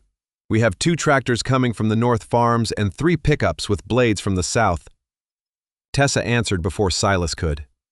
Keep all civilian equipment on the marked road corridor. No one diverts to lock without Caleb's request. They're asking where they can help. Tell them holding the route is helping. A second voice joined, the driver of the Southern County crew, reporting visibility dropping near the timber bend. The rescue was now happening in several places at once. Silas could not see the road, the tractors, or the supply truck. He could only hear pieces of the effort through radio static while lying beneath a damaged floor. Caleb looked back at him. Still think waiting means nothing is happening? Silas understood the question. He did not answer it. Together, they removed the first plank and cut the second at a point Mara approved. The opening widened to the size of a narrow suitcase. Light from the laundry room appeared along one edge. Then, Vesper's face entered the gap. Her amber eyes looked down through dust and torn flooring. The black mask around her muzzle was powdered white. Silas moved one hand toward her. Vesper's lips lifted. The warning was quiet. He stopped. Above, the puppies gave thin, uneven cries. "She got us here," Silas said. "That does not mean she is ready for us to take them." Caleb shifted backward, giving Silas the forward position. "You have the relationship." Silas almost corrected him. Relationship was too generous a word for what existed between him and Vesper. Then he remembered Mara's earlier distinction. Trust did not have to look affectionate. It could look like a dog allowing a man to remain close to the thing she feared losing most. Silas took the soft rescue bag and pushed it halfway through the floor opening. He left both hands visible, palms down. Vesper stood over the puppies. Her body blocked the box. The fur along her neck had lifted. Her torn ear angled forward. She was exhausted, injured, and surrounded by unfamiliar sounds, yet the warning in her posture remained precise. Silas did not call her away. He rested his forearms on the floor edge and waited. "Vesper?" Her gaze fixed on him. He used the tone Marion had used over the radio, not an order, not praise. Simply her name spoken as if it belonged in the room. Vesper inhaled. Silas knew what she smelled. The tunnel, old timber, the orange harness, his gloves, the same clothing that had followed her from the road. He slowly moved one hand to the edge of the bag. "Easy." Vesper lowered her head to the nearest puppy and licked the top of its skull. Then she stepped back half a pace. Not enough for comfort, enough for access. Silas reached into the box. The first puppy was warmer than he expected, but frighteningly light. Yellow-black fur clung flat along its sides. Its legs moved weakly against his glove. He supported the chest and hindquarters, lifting without squeezing. Vesper followed every inch of the movement. When the puppy gave a thin squeak, she moved forward again. Silas stopped. He held the puppy where she could reach it. Vesper touched her nose to its belly, then licked its face once. Only after that did Silas lower it into the padded bag. He closed the inner flap but left the top partly open. "Ready," he said. Caleb clipped the bag to the retrieval line and eased it backward through the crawlspace. No sudden pull, no swinging. The puppy disappeared into the shaft. For several seconds, Vesper stared at the empty opening. Then a small cry came through Caleb's radio from outside as Lenora received the bag. Vesper's ears moved toward the sound. Lenora spoke over the channel. "First puppy out. Weak but responsive. Starting warmed oxygen and fluids." Silas saw the change in Vesper, not relief exactly, but some part of her understood that the puppy had not vanished into silence. The second extraction went faster. This puppy resisted weakly when Silas lifted it. Vesper pressed her muzzle against its side, breathing hard. Silas waited until she moved away on her own. Caleb guided the second bag through the chase. Again, Lenora reported the puppy alive. 2 were out. The smallest remained. Micah lay partly behind the wooden box, wedged in a narrow space between the wall and a broken piece of ceiling board. One rear leg was hidden beneath the debris. Vesper crawled into the corner and began licking the puppy's head. Silas shifted deeper through the floor opening, the edges pressed against his shoulders. His rescue harness caught on a protruding screw until Caleb freed it from behind.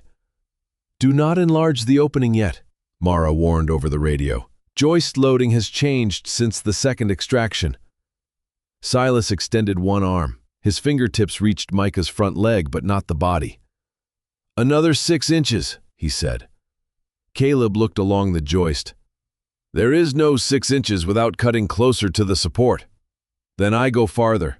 "You cannot turn in there." "I do not need to turn." Caleb's expression hardened. "That is how people become part of the incident." Silas ignored the remark and shifted his chest against the opening. Wood pressed into his ribs.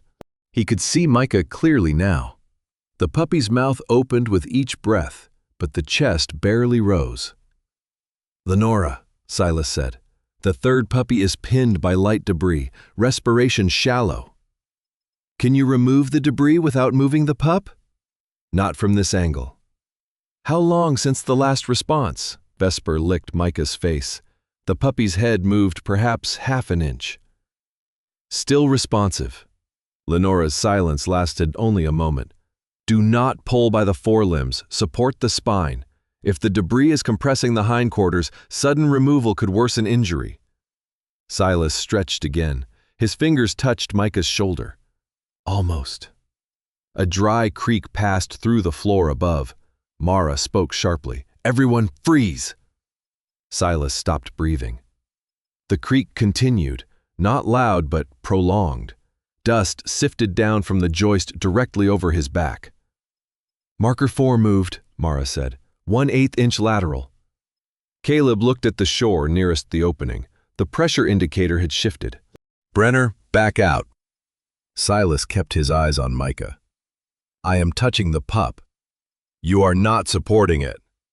"I can reach if I move forward." "No!" The word filled the crawl space. Vesper looked down at Silas, then back at her puppy. Micah's breathing remained shallow. Silas saw the old calculation forming inside himself. Distance, time, risk.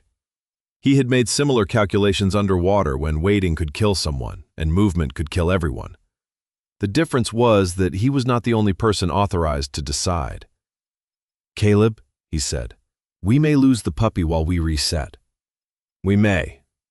It was the honesty that angered him. No false reassurance, no promise that caution would save Micah.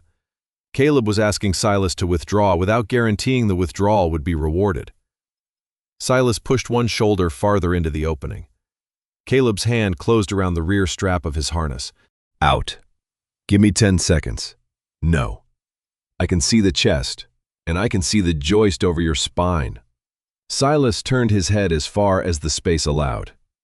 "If we wait for perfect stability, there is no perfect stability. There is enough support to work or there is not. Right now, there is not." Another faint crack came from the wood. Vesper moved over Micah, shielding the puppy with her body. Silas felt the instinct to continue rise with almost physical force. It was familiar. The belief that courage meant taking the consequence into himself so others would not have to. But Caleb would still have to enter if Silas became trapped. Mara would still have to solve a worse structural problem. Vesper and Micah would remain inside. The risk would not belong only to him. That was the lie beneath his preferred kind of bravery. Silas relaxed his arm. "Pull me back." Caleb did not hesitate. He guided Silas's harness clear of the screw and helped him slide from the opening. The moment Silas was far enough back, Caleb folded the plywood panel partly into place to reduce debris falling into the room. On the monitor, Vesper remained curled around Micah. The 2 empty spaces in the whelping box made the final puppy look even smaller. Silas sat in the utility chase, chest rising hard. He did not feel wise. He felt as if he had abandoned something within reach. Caleb checked the nearest shore. "We add 2 supports beneath the load path, redistribute pressure, then reopen." "How long?" 12 minutes if nothing else moves." 12 minutes is not small. "No." Caleb met his eyes. "But it is the only chance that belongs to everyone, not just you." Silas looked at the dark opening above them. Vesper lowered her muzzle over Micah's head. Outside, Lenora worked on the first 2 puppies. Jonah kept the road open. Tessa held the separate parts of the emergency together. Mara watched the house shift by fractions no one else could see. The rescue had not stopped because Silas backed away. It had stopped being centered on his willingness to be hurt. He reached for the next mechanical shore. "Tell me where you want it. Mara drew the new support plan directly onto the plywood panel Caleb had folded beneath the laundry room floor. Her red wax pencil moved in short, deliberate lines. "The damaged joist is carrying weight from the wall above," she said. "We cannot simply brace beneath the opening. We have to spread the load across both neighboring joists." Silas lay half-turned in the utility chase, watching the diagram in the beam of Caleb's helmet lamp. Micah remained only a few feet away. The distance felt larger now that Silas had already touched the puppy once and been ordered back. "How many supports?" Caleb asked. "3 mechanical shores, 2 timber headers, 1 low-pressure lifting bag beneath the sagging section, but only enough to recover a fraction of the displacement." "You are not lifting the floor back into place?" "No, we are persuading it to stop moving." Caleb studied the drawing. "Sequence? Header first, shores outside the load path. Then inflate the bag until the pressure gauge changes, not until the floor looks level." One of Caleb's firefighters, a compact man called Dwyer, began passing equipment forward from the tunnel. The second, Ramos, logged every item and pressure reading from the shaft base. Silas reached for the first mechanical shore. Caleb stopped him. "You stay on the lifeline." Silas looked at him. "I can place the header. You can keep Dwyer and me from becoming inaccessible if the chase shifts." It was not the assignment Silas wanted. That no longer made it unimportant. He clipped the rescue line through a low anchor and fed it across his gloved palm as Caleb and Dwyer crawled into position. The line ran to both rescuers through separate attachment points, allowing Silas to feel every change in their movement. Too much slack meant delayed response. Too little could pull them off balance. It required attention without control.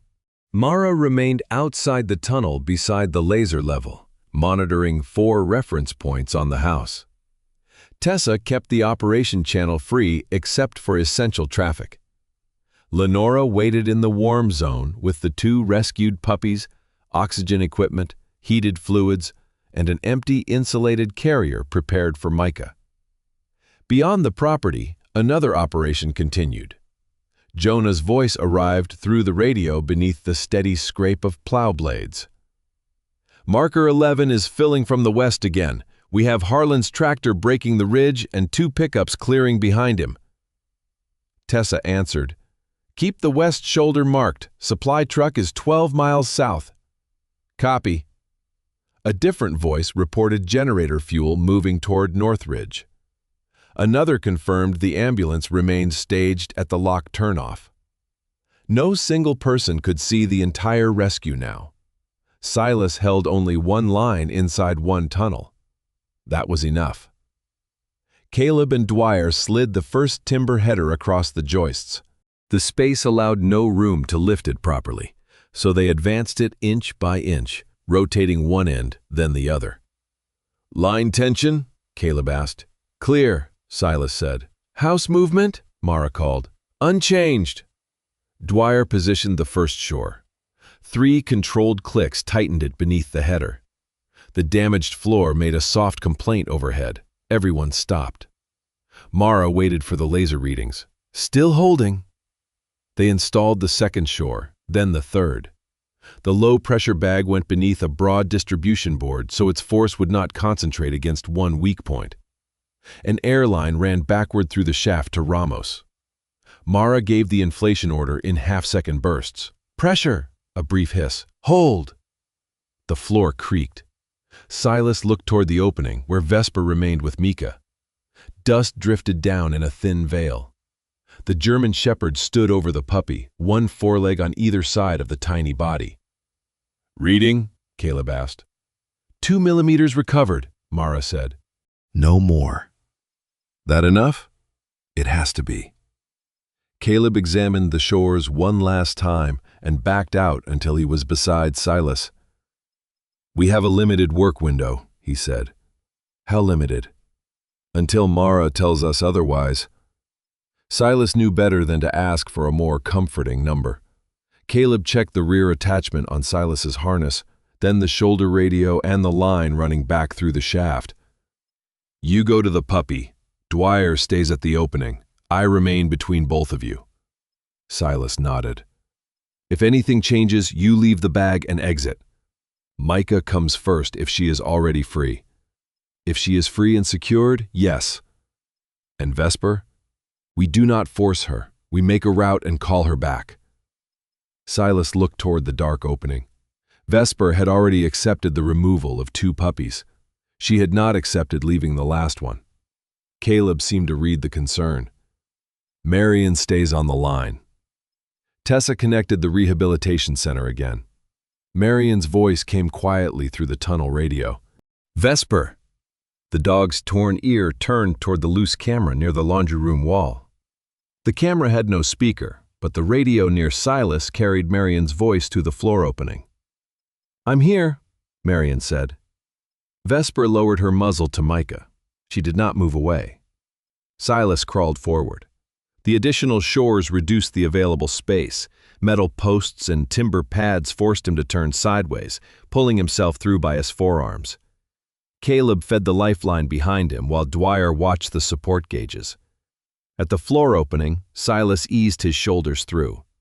Vesper growled once. Not the sharp warning from before, a tired refusal. Silas stopped with both hands visible. Vesper. The dog stared at him. The smallest puppy lay behind the whelping box, partly covered by a broken panel of lightweight ceiling board and splintered trim. Vesper's chest shielded Micah from dust falling through the cracked wall. Silas set the insulated bag within reach. We are taking her out. The words were for himself as much as the dog. Vesper licked Micah's face. The puppy's mouth opened, but no sound came. Lenora heard Silas's description over the radio. Check whether the debris is bearing weight before lifting.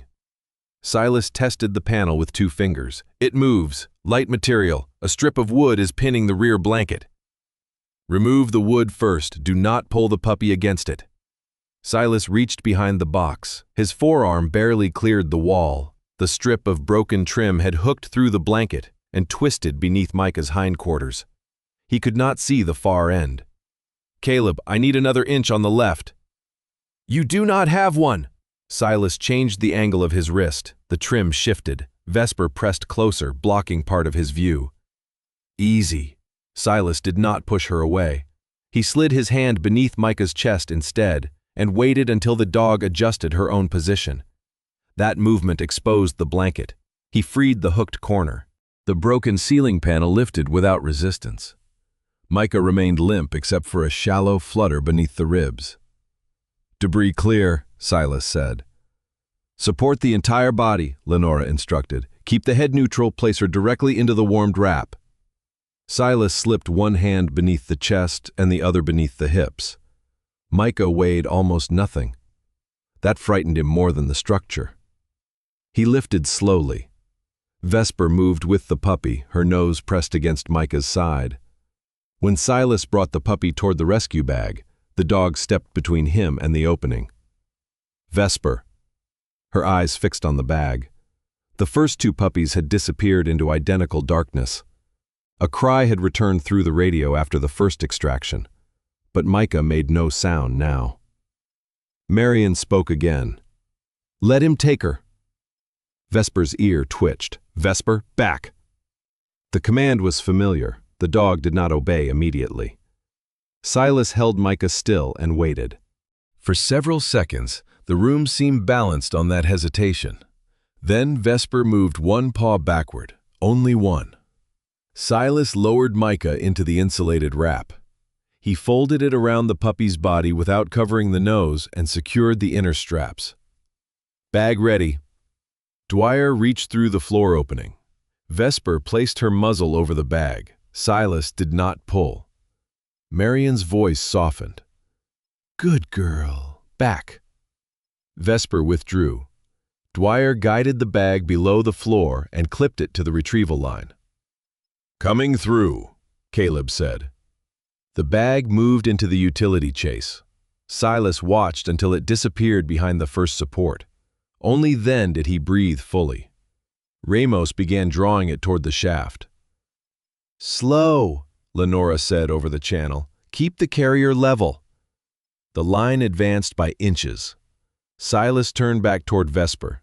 The dog stood in the empty whelping box, surrounded by flattened blankets and 3 hollows where her puppies had been. She looked at him. For the first time, the thing between them did not feel like permission. It felt like a question. "Your turn," Silas said. A crack sounded behind him, not loud. Close. The plywood panel beneath the floor opening shifted downward at one corner. Dust erupted through the utility chase. Caleb's voice came hard through the radio. "Exit, now!" The work light vanished into a brown-gray cloud. Silas lowered himself toward the opening, but the edge he had used before was no longer visible. The camera feed blurred, then went black.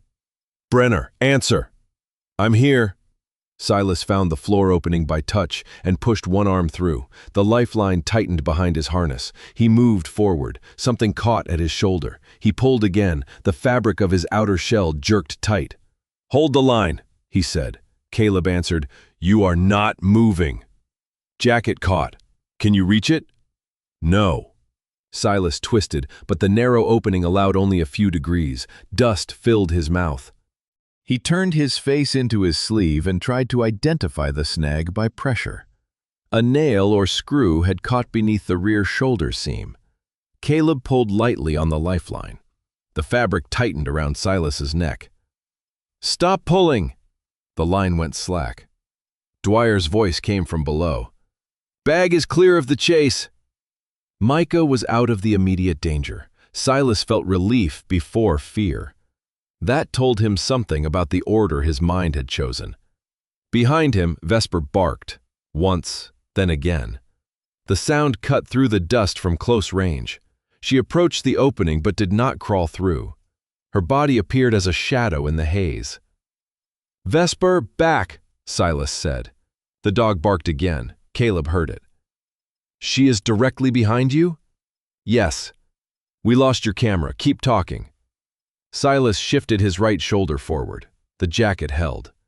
Vesper lowered her head and seized the loose rescue strap running across the back of his coat. She pulled. The force was not enough to free him. It dragged the caught fabric sideways, tightening it against the fastener.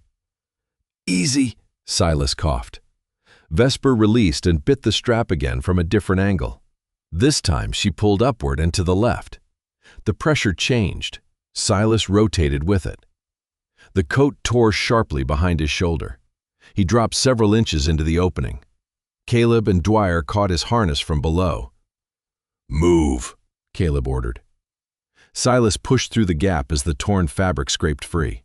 His boots cleared the laundry room. Vesper remained above. Dust continued falling around her. Silas looked up through the opening. "Vesper, come." The dog stared toward the room where her puppies had been. She paced once around the empty box. Marion's voice came through the radio, faint beneath the static. "Vesper." The dog stopped. Marion repeated the recall command. "Return." Vesper approached the opening, but she did not enter. Silas reached one hand upward. Not far enough to grab her, far enough to be seen. "Return." Vesper lowered her front legs into the gap. Her orange harness brushed the torn plywood. Silas guided one strap clear while Caleb steadied him from behind. The dog slipped into the utility chase. There was no room for her to turn around. She crawled over Silas's forearms and between the shores, following Caleb's light toward the shaft. "Foundation movement increasing," Mara reported. "Everyone out."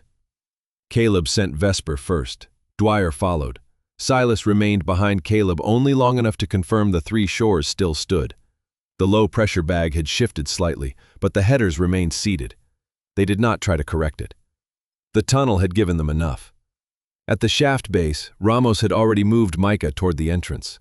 Silas heard Lenora's voice from outside. "No spontaneous cry. I have a heartbeat. Continue warmed oxygen." The words followed him through the passage. A heartbeat. Not safety, not survival, a heartbeat. They crawled past the cracked beam, beneath the fallen board, and through the rusted tunnel door. Cold daylight struck Silas's face. Hands took his harness and helped him into the snow. Vesper emerged immediately after Caleb. The dog stumbled once, then tried to follow the insulated carrier toward Lenora's treatment area. Aaron caught the loose guideline without pulling hard. "Let her see," Lenora said. She knelt beside the carrier in a gray-white parka, silver-threaded dark hair escaping from a low knot. Her thin metal glasses had fogged at the edges. Micah lay beneath a clear oxygen hood, almost hidden by warmed towels. Vesper pressed her nose to the transparent surface. The puppy did not move. Lenora placed 2 fingers against Micah's chest. "Still with us," she said. Vesper remained beside the carrier. Behind them, Mara called everyone farther from the house. The group had barely crossed the red boundary when a muffled collapse sounded from inside. The rear corner of the laundry room floor dropped several inches into the utility chase. One window cracked but did not break. The main walls remained upright. No one spoke for a moment. Caleb looked at Silas's torn jacket. "You gave me your word you would not enter the shaft after the dog." "I didn't. You found another way to become difficult." Silas looked toward Vesper and Micah. "I followed orders." Caleb's expression did not soften, but something in it eased. Eventually, the radio came alive with Jonah's voice. "Supply truck has passed marker 12. North Ridge confirms visual." A cheer rose faintly from someone on the road channel. At the Locke property, no one cheered yet. Lenora was still working. Mara was still watching the house. Caleb's firefighters were counting equipment and confirming that every person had exited. Tessa was rerouting the ambulance from standby to the veterinary clinic. Ellis, listening from a hospital room, asked whether the last puppy was out. Marion asked whether Vesper was safe. Each answer traveled through a different voice. Silas sat in the snow while Aaron removed the damaged harness from his shoulder. His old diving watch showed late afternoon, though the sun remained bright above the western ridge. He looked at the operation around him. Mara had understood what the building could bear. Caleb had prevented urgency from becoming recklessness. Tessa had kept the road and the rescue alive at the same time. Jonah and the residents of Alder Ridge had held open a route they could not afford to lose. Ellis had supplied the memory missing from the records. Marion had called Vesper back when no one else could. Lenora now fought for the life they had placed in her hands. Silas had reached Micah. Vesper had protected her, released her, and found the way back through the dust. The rescue had needed courage, but courage had not belonged to one man. It had moved through the entire valley, passed from hand to hand like the equipment through the tunnel. Across the white fields beyond the property, the supply truck continued north before the light disappeared. The emergency veterinary station had been built inside an old highway maintenance garage, a place designed for salt trucks rather than fragile lives. That night, portable heaters pushed dry air through the converted treatment rooms. Oxygen lines ran along folding tables. Metal cages stood beneath fluorescent lights, each lined with warmed blankets and marked with strips of tape carrying handwritten names. Vesper occupied the largest enclosure at the end of the row. She lay on one side beneath an intravenous line, her injured paws cleaned and wrapped. The fur along her chest had been dried, though pale dust still clung near the torn edge of her left ear. Lenora had treated the early mastitis and several cuts along her legs, but exhaustion remained visible in the way Vesper lifted her head only when one of the puppies made a sound. The first 2 puppies rested in a heated enclosure beside her. They were dehydrated and mildly hypothermic, but both responded to fluids, warmed, oxygen, and careful feeding. Their cries had strengthened from thin, broken sounds into small complaints whenever a technician handled them. Micah did not complain. The smallest puppy lay beneath a clear oxygen hood on the other side of the glass partition. One paw had been wrapped against cold injury. Each breath arrived too quickly, the chest rising with a shallow effort that never seemed to finish. Lenora stood over the treatment table in dark teal scrubs, her silver-threaded hair tied low behind her neck. Her glasses had slipped down her nose, but she did not pause to adjust them. Silas watched from the hallway. His outer shell had torn across the shoulder. Aaron had given him a gray flannel jacket from the station's donation cabinet, but the sleeves ended above his wrists. dust remained in his hair. A strip of gauze covered 2 scraped fingers. He had been offered coffee, food, and a ride home. He had accepted the coffee. The rest seemed premature. Lenora came out shortly before midnight and closed the treatment room door behind her. "How is she?" Silas asked. "Which one?" He looked through the glass. Lenora followed his gaze toward Micah. "She has aspiration pneumonia, probably from inhaling fluid or debris while she was weak. There is also cold damage to the right rear paw." "Will she keep the foot?" "I do not know yet." "Will she live?" Lenora removed her glasses and cleaned them with the hem of her scrub top. "I do not know that either."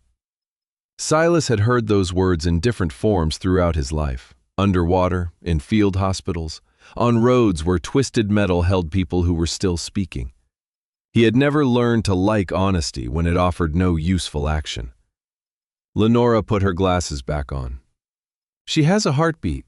Her temperature is improving." She responded once when Vesper vocalized, "That sounds good." It is better than no response, but not good. Not yet. Silas looked at Vesper. The German shepherd had turned her head toward Mika's enclosure, though she could not see through the partition from where she lay. "Can the puppy hear her?" "Probably. Smell her, too. We placed them close for that reason." "Should Vesper be with her?" "Not while Mika needs the oxygen hood. Vesper also needs treatment and rest." Lenora's tone remained gentle but exact.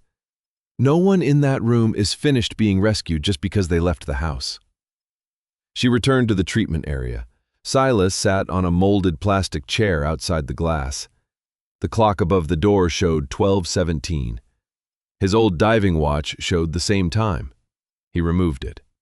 For years, the watch had remained on his wrist through sleep, storms, repairs, funerals, and every emergency call that reached him before dawn. Its scratched black face had once measured air supply and decompression stops. Later, it measured plow routes, fuel windows, response times, and all the minutes in which another person's safety became his responsibility. He placed it on the empty chair beside him. Then he stopped counting. The station quieted after 1 in the morning. A technician dimmed the hallway lights. The heaters continued their low mechanical hum. Every so often, one of the stronger puppies shifted inside the enclosure and made a rough little sound. Vesper answered each time. Not loudly. A low murmur from deep in her chest. Micah's breathing remained behind the glass, quick and fragile. Silas sat with it. He did not enter the room. He did not put his hand against the enclosure or try to make Vesper look at him. The dog had already trusted him with enough. Near 3 in the morning, Vesper lifted one wrapped paw and placed it against the side of her cage. Silas first assumed she was trying to rise. Then he noticed the paw rested on the metal nearest his chair. He moved closer, but not inside. For several minutes, neither of them changed position. That was all. At dawn, Lenora emerged carrying an empty syringe and a paper chart. "She made it through the night." Silas stood too quickly. His left knee protested, forcing him to catch the chair. Lenora pretended not to notice. "Breathing is still difficult," she continued. "She is not stable enough to leave intensive monitoring, but her temperature is holding, and she swallowed a small amount from a feeding tube." Silas looked through the glass. Micah's body remained almost hidden beneath the warmed towels. There was no miraculous lift of the head, no sudden cry, only another breath, then another. Silas picked up his watch and fastened it around his wrist, not to begin counting again, because the night had passed.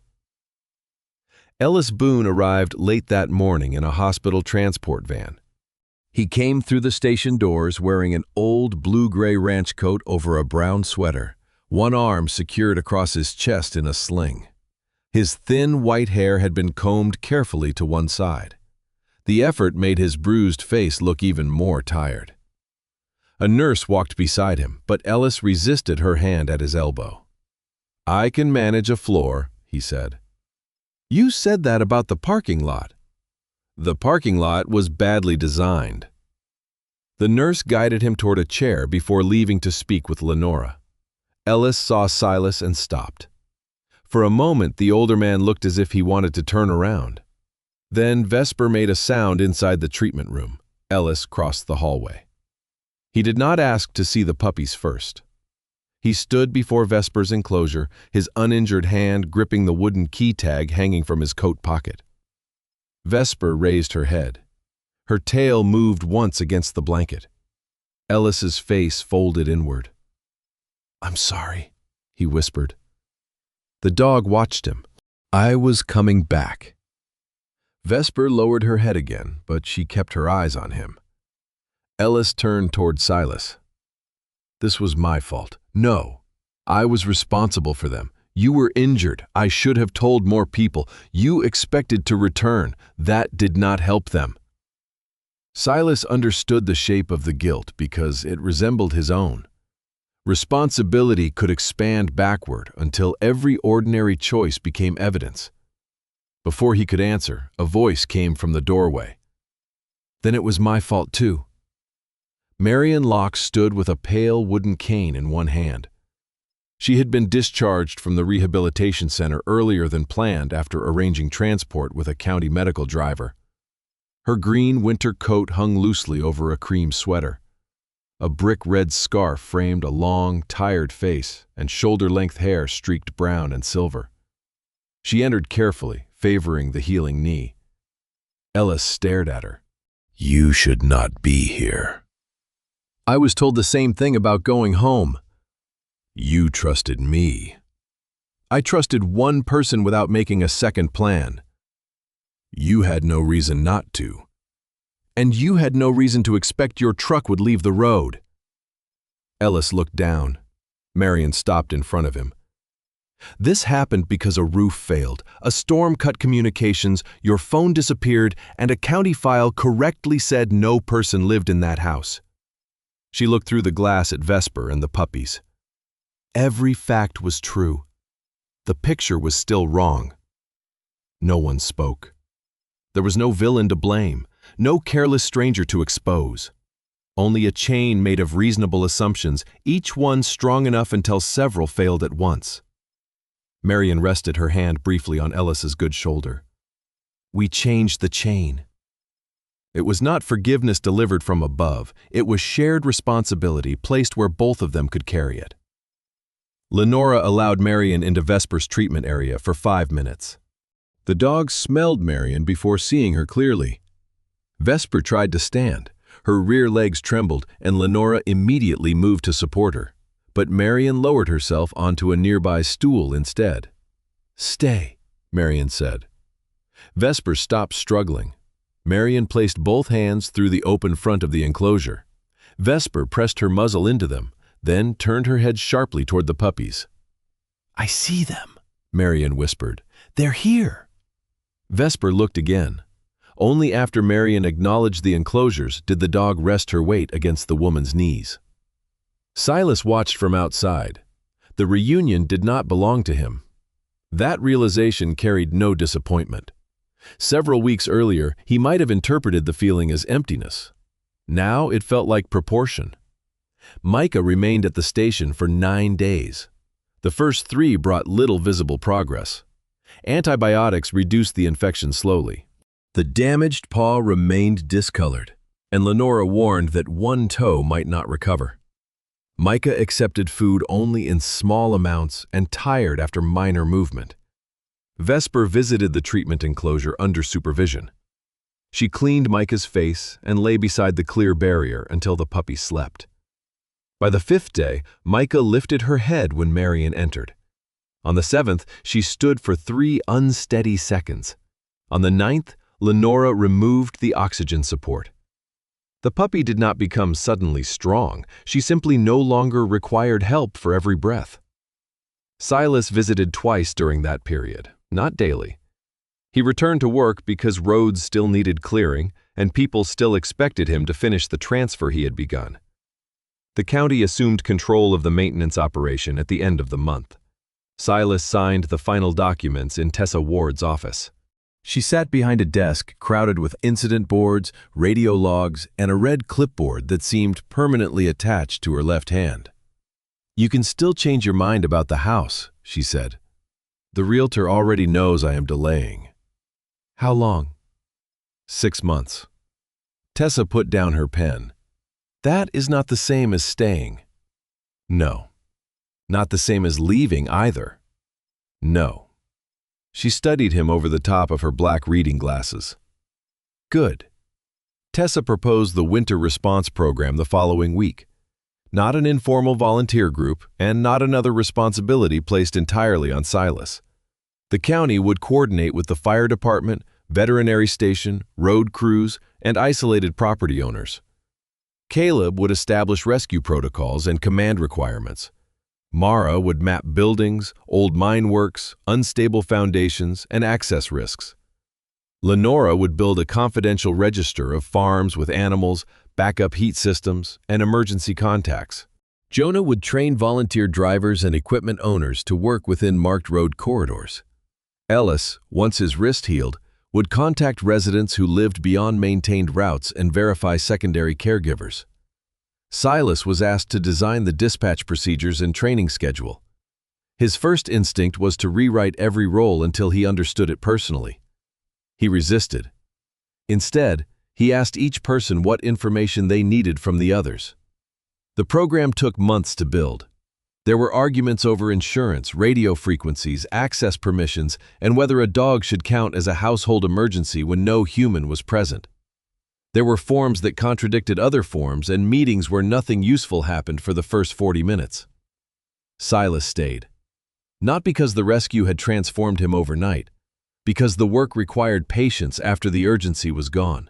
In late spring, Marion invited him to the station yard as the puppies prepared to leave with approved homes. The 2 larger pups tumbled around Vesper's legs. Micah moved more carefully. The right rear paw had healed without amputation, though cold weather would likely make the joints stiff. Marion stood beside Silas beneath a cottonwood just beginning to leaf. "You could take one," she said. Silas watched the puppies. The largest male had already discovered Jonah's bootlaces. The second pup slept beneath a bench. Micah leaned against Vesper's front leg, conserving energy while pretending not to. Marion continued, "No obligation. I only thought you should be asked." Silas took time before answering. "I don't know whether I want a dog." "That is allowed." "I know I want what happened to mean something." Marion looked at him. "Those are not the same thing." "No." He watched Vesper correct the larger puppy with a quiet nudge of her muzzle. "If I took one now, I might spend years asking whether I wanted the animal or wanted to keep the day." Marion's expression softened. "That is a more honest answer than most people give." Silas declined. The decision did not close a door. It prevented him from using a living animal as proof that he had changed. By the following winter, the Alder Ridge Response Network had conducted 8 property checks, delivered generator fuel to 3 isolated homes, evacuated an adult rancher with a broken ankle, and transported medication through a road closure without requiring Silas to lead any of those operations. That last fact mattered most. On a clear February morning, the network gathered for a winter exercise near the county equipment yard. The snow was bright beneath a high blue sky. Volunteers practiced radio check-ins, route marking, and equipment handoffs. Mara demonstrated how to identify foundation movement without entering a structure.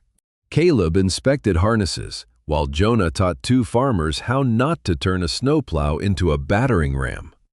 Silas stood beside a tracked utility vehicle wearing his olive combat shirt beneath a stone-gray technical vest, carrying the small Alder Ridge emblem. He was explaining dispatch priorities when a familiar bark interrupted him. Marion approached across the yard with Vesper and 3 nearly grown German shepherds. Vesper's coat had regained its fullness. The narrow black saddle shone in the sunlight. Her left ear still tilted at the torn edge, and the cream-colored mark on her chest remained visible above the dark blue collar. Micah walked beside her. The younger dog had grown lean and alert. Only a slight unevenness in the right rear step revealed the injury, more noticeable in the cold. Marion held up a worn red rubber ball. "Found near the tunnel entrance after the thaw," she said. "Vesper used this type during search training." She tossed it toward Silas. He caught the ball with one hand. Vesper's entire posture changed. Her ears lifted, her weight shifted forward, but she waited. Silas looked at the ball, its surface marked by old teeth. Then he set it in the snow directly in front of the tracked vehicle. Vesper walked toward him. For one suspended instant, she stood in the same place another version of her had occupied a year earlier, between a machine and the road ahead. That morning, she had been bleeding, frozen, and desperate enough to make her body impossible to ignore. Now her tail moved in a slow arc. She did not bark. Vesper picked up the ball and placed it against the toe of Silas's boot. He bent and took it. The three younger dogs watched their mother. Silas threw the ball across the open yard. Vesper ran first. The two stronger dogs raced after her. Micah followed several strides behind, compensating for the stiff paw without surrendering the chase. Their tracks crossed and separated over the snow. Behind Silas, radios continued to sound. Volunteers checked equipment. Jonah argued cheerfully with a tractor owner. Mara called someone back from an improperly marked boundary. Caleb tapped a carabiner twice before approving a harness. No one waited for Silas to solve everything. They were ready before the crisis. Silas watched Vesper return with the ball, three young dogs circling around her beneath the winter sun. A year earlier, one exhausted mother had been forced to run into a road because every ordinary safeguard had failed. Now, a network stood behind the road. And Silas no longer stood there alone. Sometimes courage means stepping forward. Other times, it means stepping back, trusting the people beside us, and allowing every willing hand to carry part of the weight. Silas did not save Vesper and her puppies alone. The rescue became possible because a community chose to listen, prepare, and act together. In our own lives, we may not always be the one who solves the whole problem, but we can still be the person who notices, speaks up, or refuses to leave someone unseen. Perhaps some of God's quietest guidance comes through moments that remind us we were never meant to carry every burden by ourselves. What part of this story stayed with you most? Share your thoughts in the comments and subscribe to Valor and Paw Stories for more stories of courage, loyalty, and second chances.